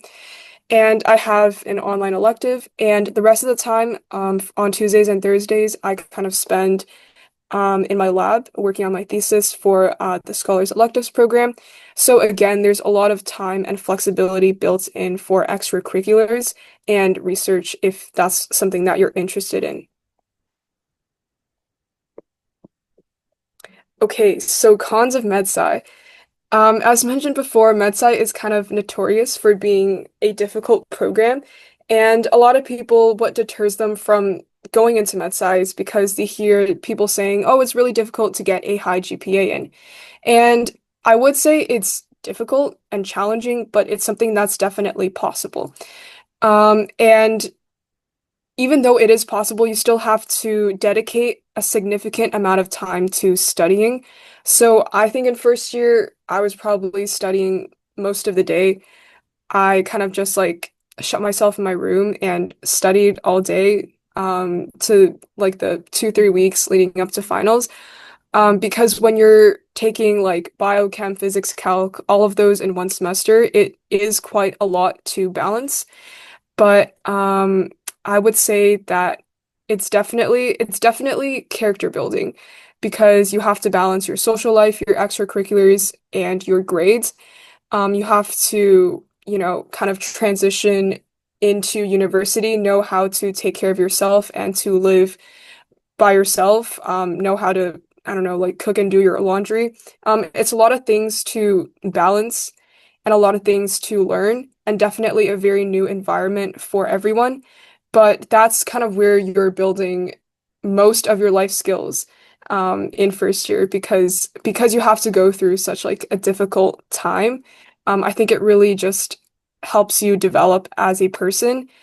And it also just helps you become more efficient when you have to like do so many things in one day. You really learn how to structure out your day and to plan out your work accordingly. So, for example, I really like start using my Notion calendar. If there's something scheduled on the day, on a day specifically, where I have to do a lot of work, then I kind of learned to do that work beforehand before I had something planned, to kind of lessen the workload for me on that specific day. So you kind of just learn how to like adapt and overcome all of these difficulties. You really learn how to manage your time, and that definitely sets you up for success, not only in first year, but also in the future and in your career onwards. So the next con is there's definitely a pre-med culture in med-sci. I think that just kind of goes for every pre-med program in Canada. So yeah, there's a lot of med school gunners. Everyone's kind of just thinking about their med school applications. People do things for the sake of their med school applications, and it's overall just a very competitive environment. And what makes it even worse is that the class size is actually huge. I think there's maybe like 900 to 1,000 people in MedSci. And also keep in mind that there's a lot of other programs in science. There's general science. There's also health science, which is like a separate faculty from science.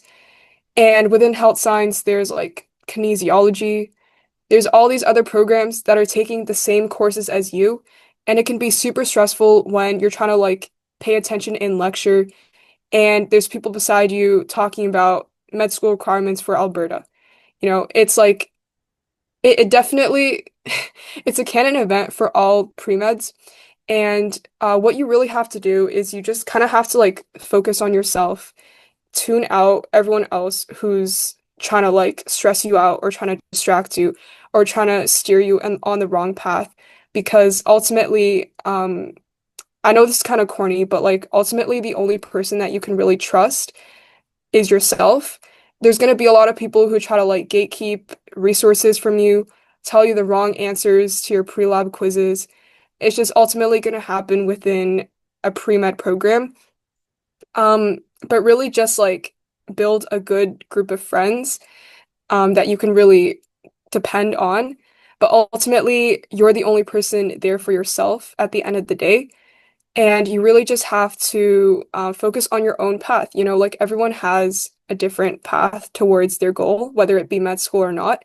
And you can't really look at other people, look at what they're doing, because ultimately you're not them. You can only compare yourself to yourself.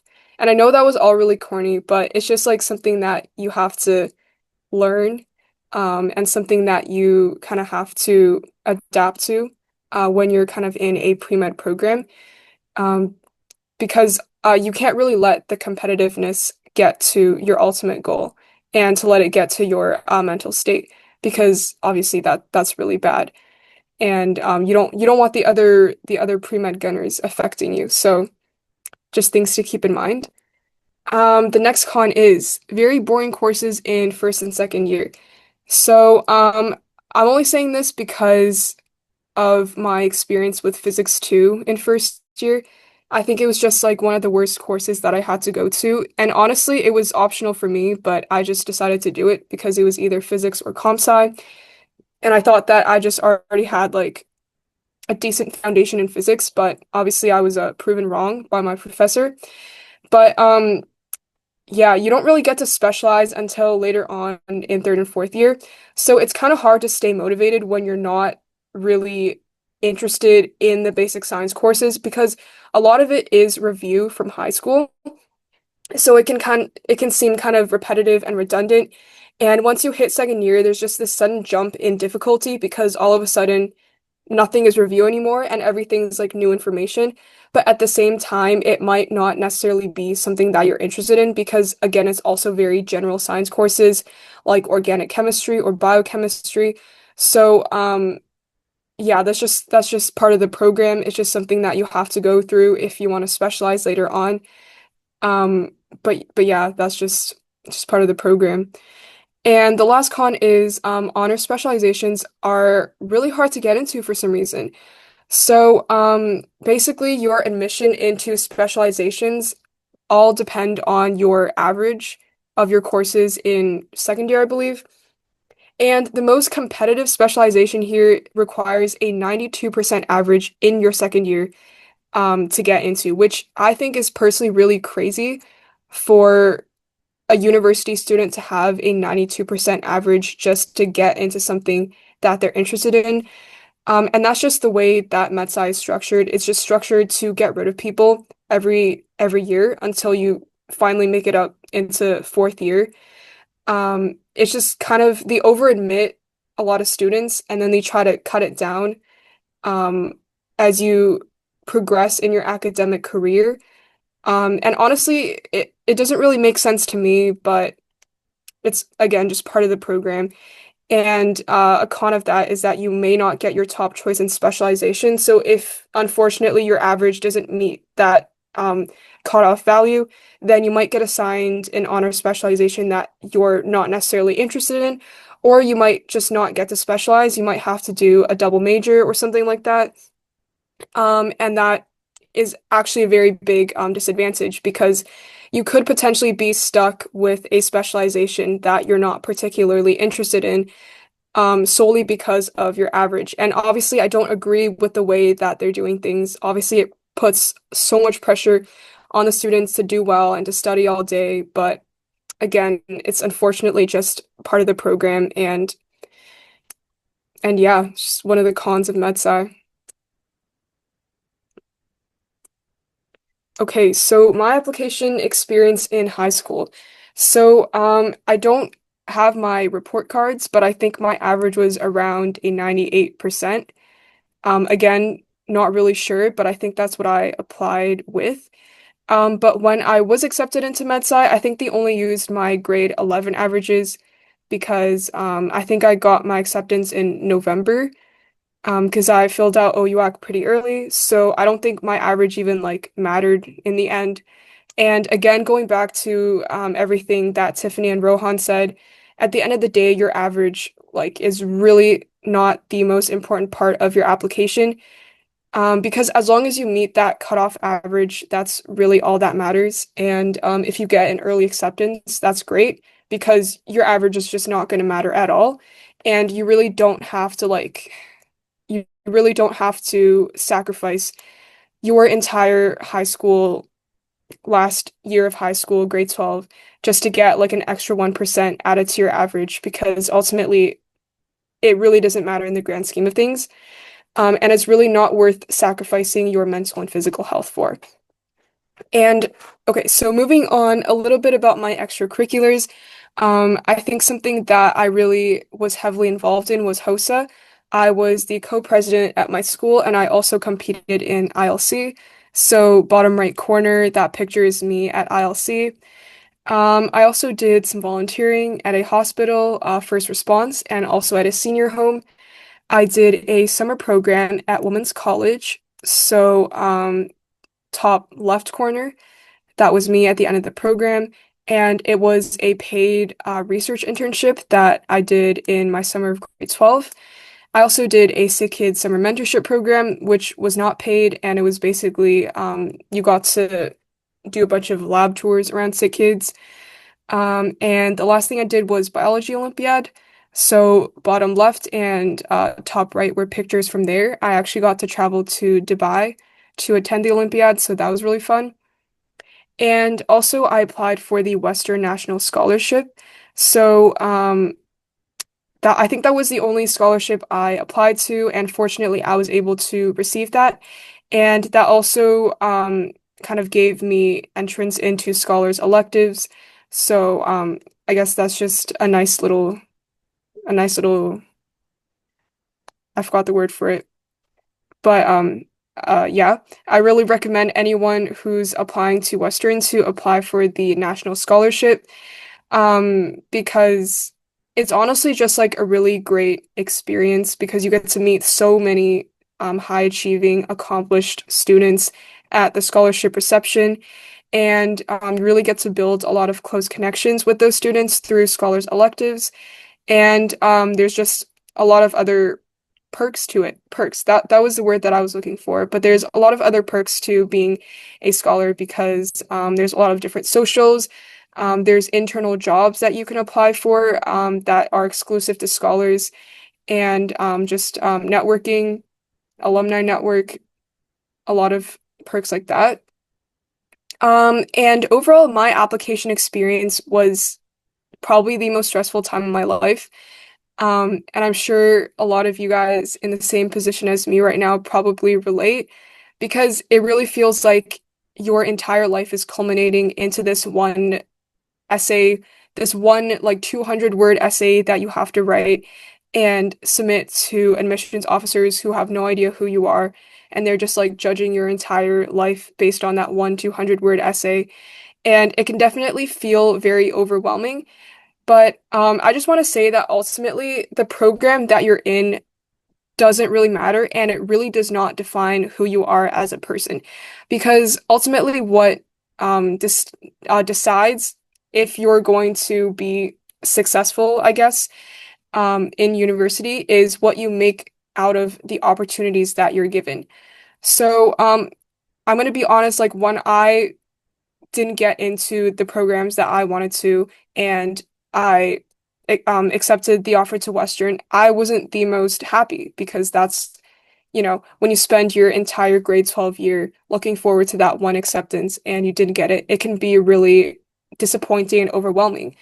But after first year, now that I'm in second year, I realized that it really like does not matter at the end of the day. It doesn't really matter where you go because it's what you make out of it. Um, and the opportunities that you choose to seek out for yourself, the clubs that you decide to join, the internships that you decide to apply to, the extracurriculars that you decide to get involved in. That's ultimately what is going to define your university experience and not just the program that you're in. So, what did I write here? University is all about what you do, not what the program can do for you. So, ultimately, your program really is just a label. And I'm not saying you should just decide your program um, and not put thought into it. But ultimately, wherever you end up, you will be successful if you make the most out of it. And so that's kind of the words of wisdom that I will impart on you guys. I think there's another slide. Okay, yes. My first year of university.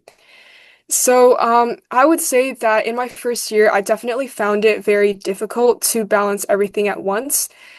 But in the moment, it really feels like life or death. It really feels like sometimes you really can't get out of the stress and the feeling of everything just like happening all at once. But ultimately, things will work out for the better. And looking back, I definitely would not have locked myself in my room all day and just studied because I think my daily routine was just like wake up, study, eat, go to bed. And obviously like I didn't really have that many hobbies. I didn't really go out and socialize. And I think that made me less productive at the end of the day because once you're doing the same thing every day for months on end, it gets very repetitive and it gets really repetitive and it gets really boring and it turns into this sort of cycle that you're stuck in. And so diversifying your day would actually help you be more productive. If you go out with your friends, if you maybe like go to a club meeting, if you go on a run outside, maybe if that's what you're into, that can actually help you be more productive and it can actually help you focus better because you're not just stuck in your room all day, just tunnel visioning on your one exam, for example. So I think diversifying your day can definitely help you a lot to balance everything and to kind of help you do well in your courses. So that's definitely something that I would have done last year and is something that I'm trying to do better this year. And I just want to say that mental health is very important. Um, Whichever program that you're in, it can definitely be very easy to burn out, especially in first year, because you kind of go in with this mindset that, oh, like I need to get a 90 in every single course and I need to like get into 10 clubs and I need a job for the summer. You kind of go in with these expectations and then you would overwhelm yourself with all of these responsibilities. And so definitely try to do things that are good for your mental health. Don't try to take on more than you can actually handle at once because it's not very effective in the long run. And you're just going to tire yourself out. And then by the time you get into second year, you're just not going to be as motivated or yeah, you're not going to be as motivated or energized to do things if you just try to do everything all at once in first year. So again, make sure you prioritize your mental and your physical health. Don't sacrifice that for your grades. The next point is I definitely would have joined more clubs. So in first year, join as many clubs as possible. I know I said before, like, don't try to take on more responsibility than you can handle, but try to join some fun clubs that do fun socials or activities, like, for example, intramurals, or if you're interested in, I don't know, like painting, if you're interested in fashion, music, join clubs that are kind of like catered towards your interests because not only is that a good way to kind of um, build on your hobbies and to alleviate stress, but it's also a really good way to meet new people and to make new friends. And if you're a pre-med, don't just join pre-med clubs, because obviously, if you join pre-med clubs, the only people that you're going to go into contact with is other pre-meds, and that can be really overwhelming. That can be really competitive, and that can really just keep you in this little bubble of pre-meds at school, and that can be really toxic and bad for you. So, definitely join clubs that aren't just targeted towards like one subject area, like pre-med, for example. Try to join clubs that are more on the diverse side. Um, I think in first year, I definitely was scared of meeting new people. I had a lot of social anxiety, and that's something that I'm still working on. And so, once again, try to go out, try to meet new people, try to make new friends, because ultimately your friends have a really big influence on you. And they are also the ones who would help you get through really difficult times in first year. And so it's really important to pick out a good group of people that are there to uplift you and not to drag you down. And so I would say in second year, I'm trying to really maintain work-life balance better. So I'm trying to, do research, volunteer clubs, study, and also run STEM buddies at the same time. And I think it's going a lot better than first year because once you kind of have that experience in your first year, you kind of know what you need to improve on and also what went well. So I would say that it's going a lot better now, and that I think my time management has also definitely improved a lot since first year. And on the right, just some fun little pictures that I've gathered throughout first year. And yeah, if anyone has any questions, feel free to DM me on Discord or also email the STEM Buddies email or ask them now. I know that we kind of went a little bit over time, but that's okay. If you guys want to stick around and ask questions, feel free to go ahead. You can either just like raise your hand, unmute, or just ask it in the chat, and we would be happy to help.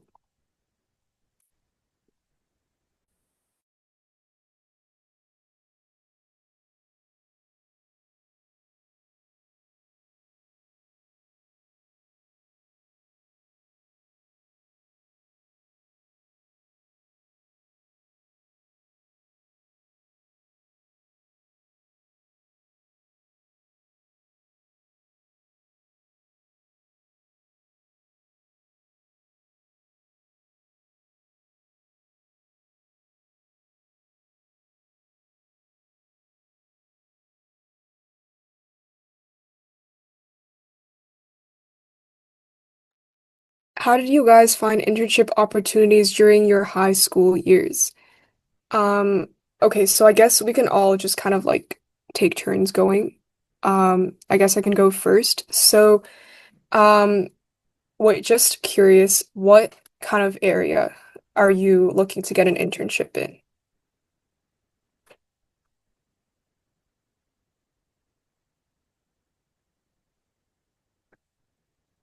Biomedical engineering.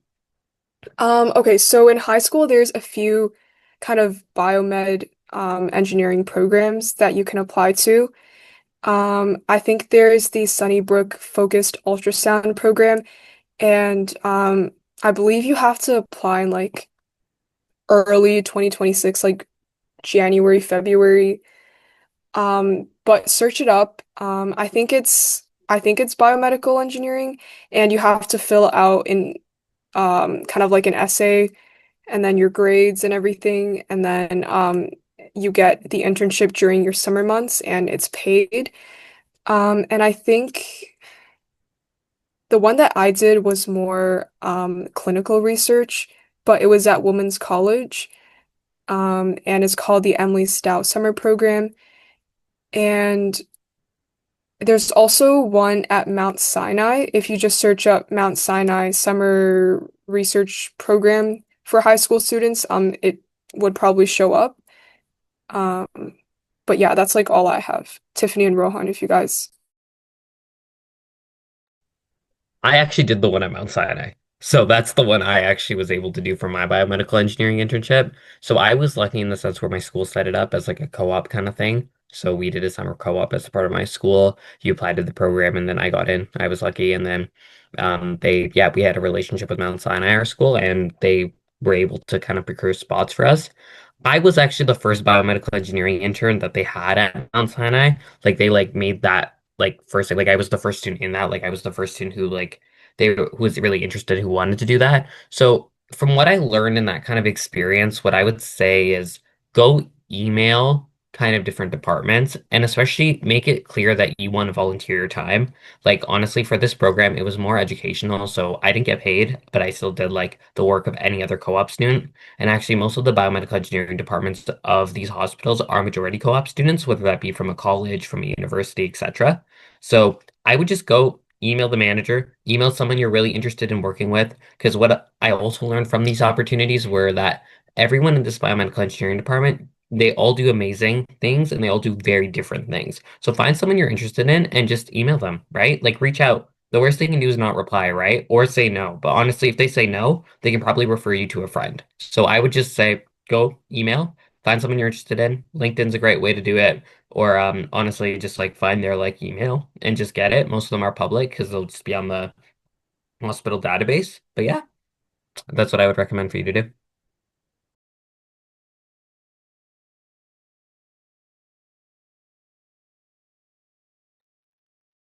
So personally, I haven't applied to an internship, so I don't know if I can speak on that question myself. But I do see some questions that I might be able to answer below, so I'll just move on to those.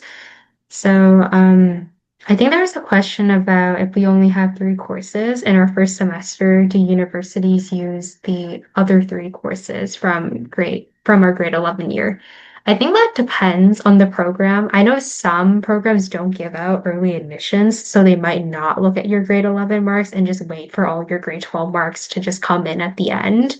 But I think a good majority of programs do. I think it also kind of depends on the situation. So, for example, if your program like engineering requires like a university level physics, then they might take your grade 11 university level physics, but it all just sort of depends. So, I would recommend that you should like reach out to maybe like the program or like people you know in the program or just sort of like admissions officers for further details because it does vary between each school and program. So for university programs, how many did you apply to, and do you have any advice on writing supplementary applications? Monica and Rohan, do you have like any answers to the question? Rowan, you can feel free to go first. Okay, honestly, wait, the question was about the courses, right?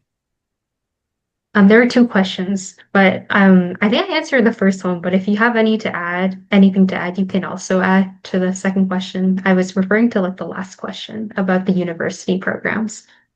Oh, okay, perfect, perfect. Yeah, I can talk a little bit about the supplementaries. Supplementaries, it was a lot. Like honestly, for me, like I applied to both business and engineering programs. I wouldn't recommend doing that. I would choose the two business programs that you want to apply to. Like if you want to lean more heavy into business, do that. If you want to lean more heavy into engineering, do that. I kind of lean heavy into both. Like applied to like kind of the top programs in the country for both of them. Each of them did have a supplemental. Like I think for engineering, the only ones that didn't were Queens didn't. And then also, Western did not, but you had to take the Casper test. So I would look into that because the Casper is like an ethics test, and I didn't want to do that, so I didn't end up applying for Western engineering. But in terms of like supplementaries, like I said, kind of in my like panelist presentation, like you have to do a bunch of them. So I would just recommend, like kind of echoing what Tiffany said again, like just planning early, go start, write them early, get feedback, and just kind of try again. It's like these supplementaries are very much like a iterative process. The best you can make it, just time. You just have to keep putting time into them. The other thing is, and with business, this is often the case, business doesn't usually have a lot of application questions that you prepare for in advance, other than Ivy. But most of the other ones are you actually just write them on the spot. And with that is honestly, it just takes practice. So I would just kind of like use something like AI, ask for some like application questions. Most of the school kind of like provide like a rough outline of what those application questions are and just kind of practice. because for those, honestly, like you can't really walk in with notes or anything. It's just on the spot. But yeah, so there are a couple that you have to do. I don't know if Monica, you have anything you want to add to that. Yeah, for sure. So, I definitely filled out a couple sub apps, I think, for Mac Health Sci and for Queens as well.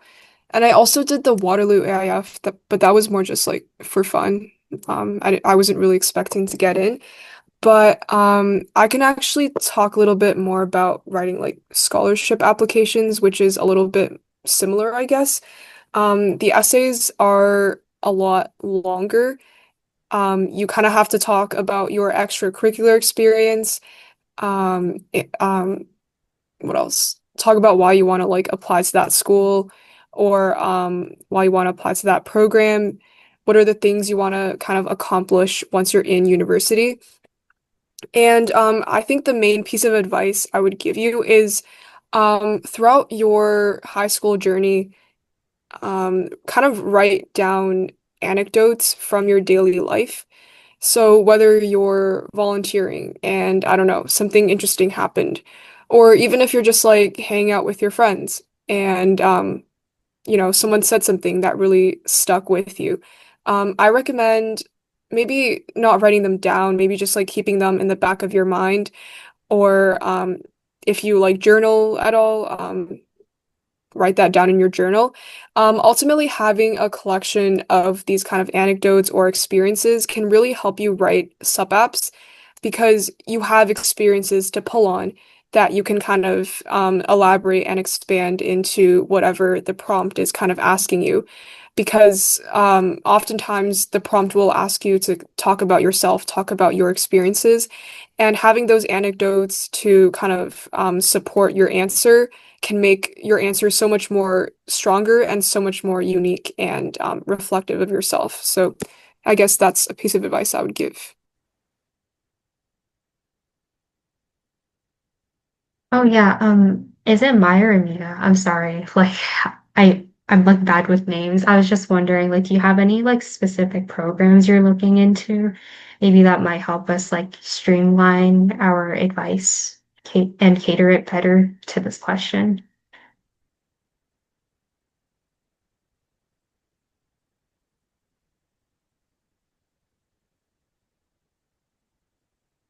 Okay, Mia. Okay. Nice to meet you, Mia.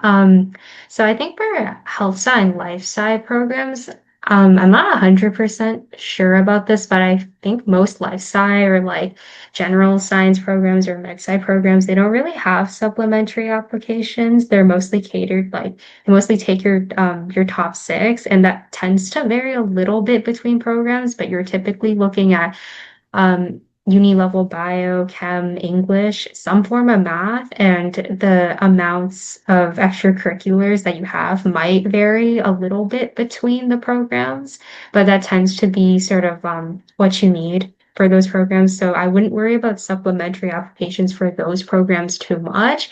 For health sci and so I'm guessing you're looking into Mac Health Sci, Queens Health Sci, maybe Western Health Sci, Waterloo Health Sci, some of the things that we mentioned in the beginning of our webinar. So I'm not sure if the health sci program at Waterloo has an AI app, but if it does, maybe you could reach out to Rohan or like look at the website on Waterloo for Queens Health Sci, like just like sort of going back to what Monica said, have those anecdotes from your daily life. I think the people who didn't do so well on the Queen's Health Sci program my year, that was the year where their application changed from like an essay to like a 10-minute sort of interview.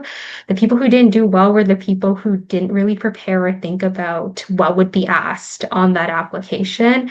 I know for me, I'm like chronically anxious. So like I went on Reddit, I tried to figure out what were the sort of ideas or situations that I might come across in those questions. And I sort of like catered that to my Ivy application, my Mac Health Sci application. I did my Queen's Health Sci application last. So I had all that practice going in, which is why I think I ended up doing okay on that supplementary application.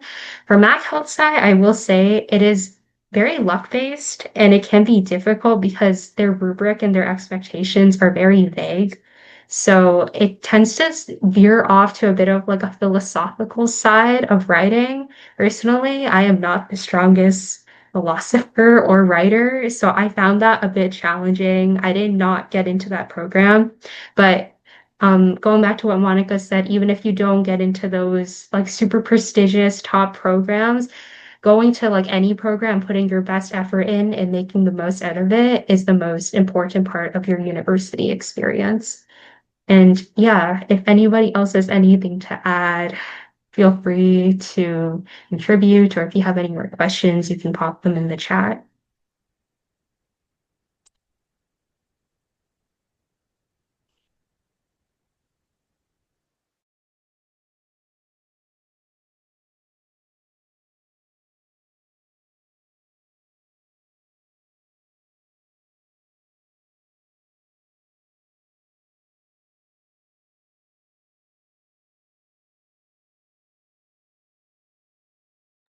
Yeah, so if no one else has any other questions or no further additions to the meeting, I think we can end it there. I know we went a little over time or very over time by 20 minutes, but thank you all for joining. It was very wonderful to have all of these guest speakers.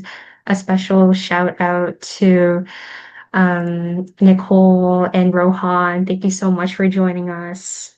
It was we had so much fun, getting to know you and learning about your experiences. And yeah, you guys are great to leave. Thank you so much for joining.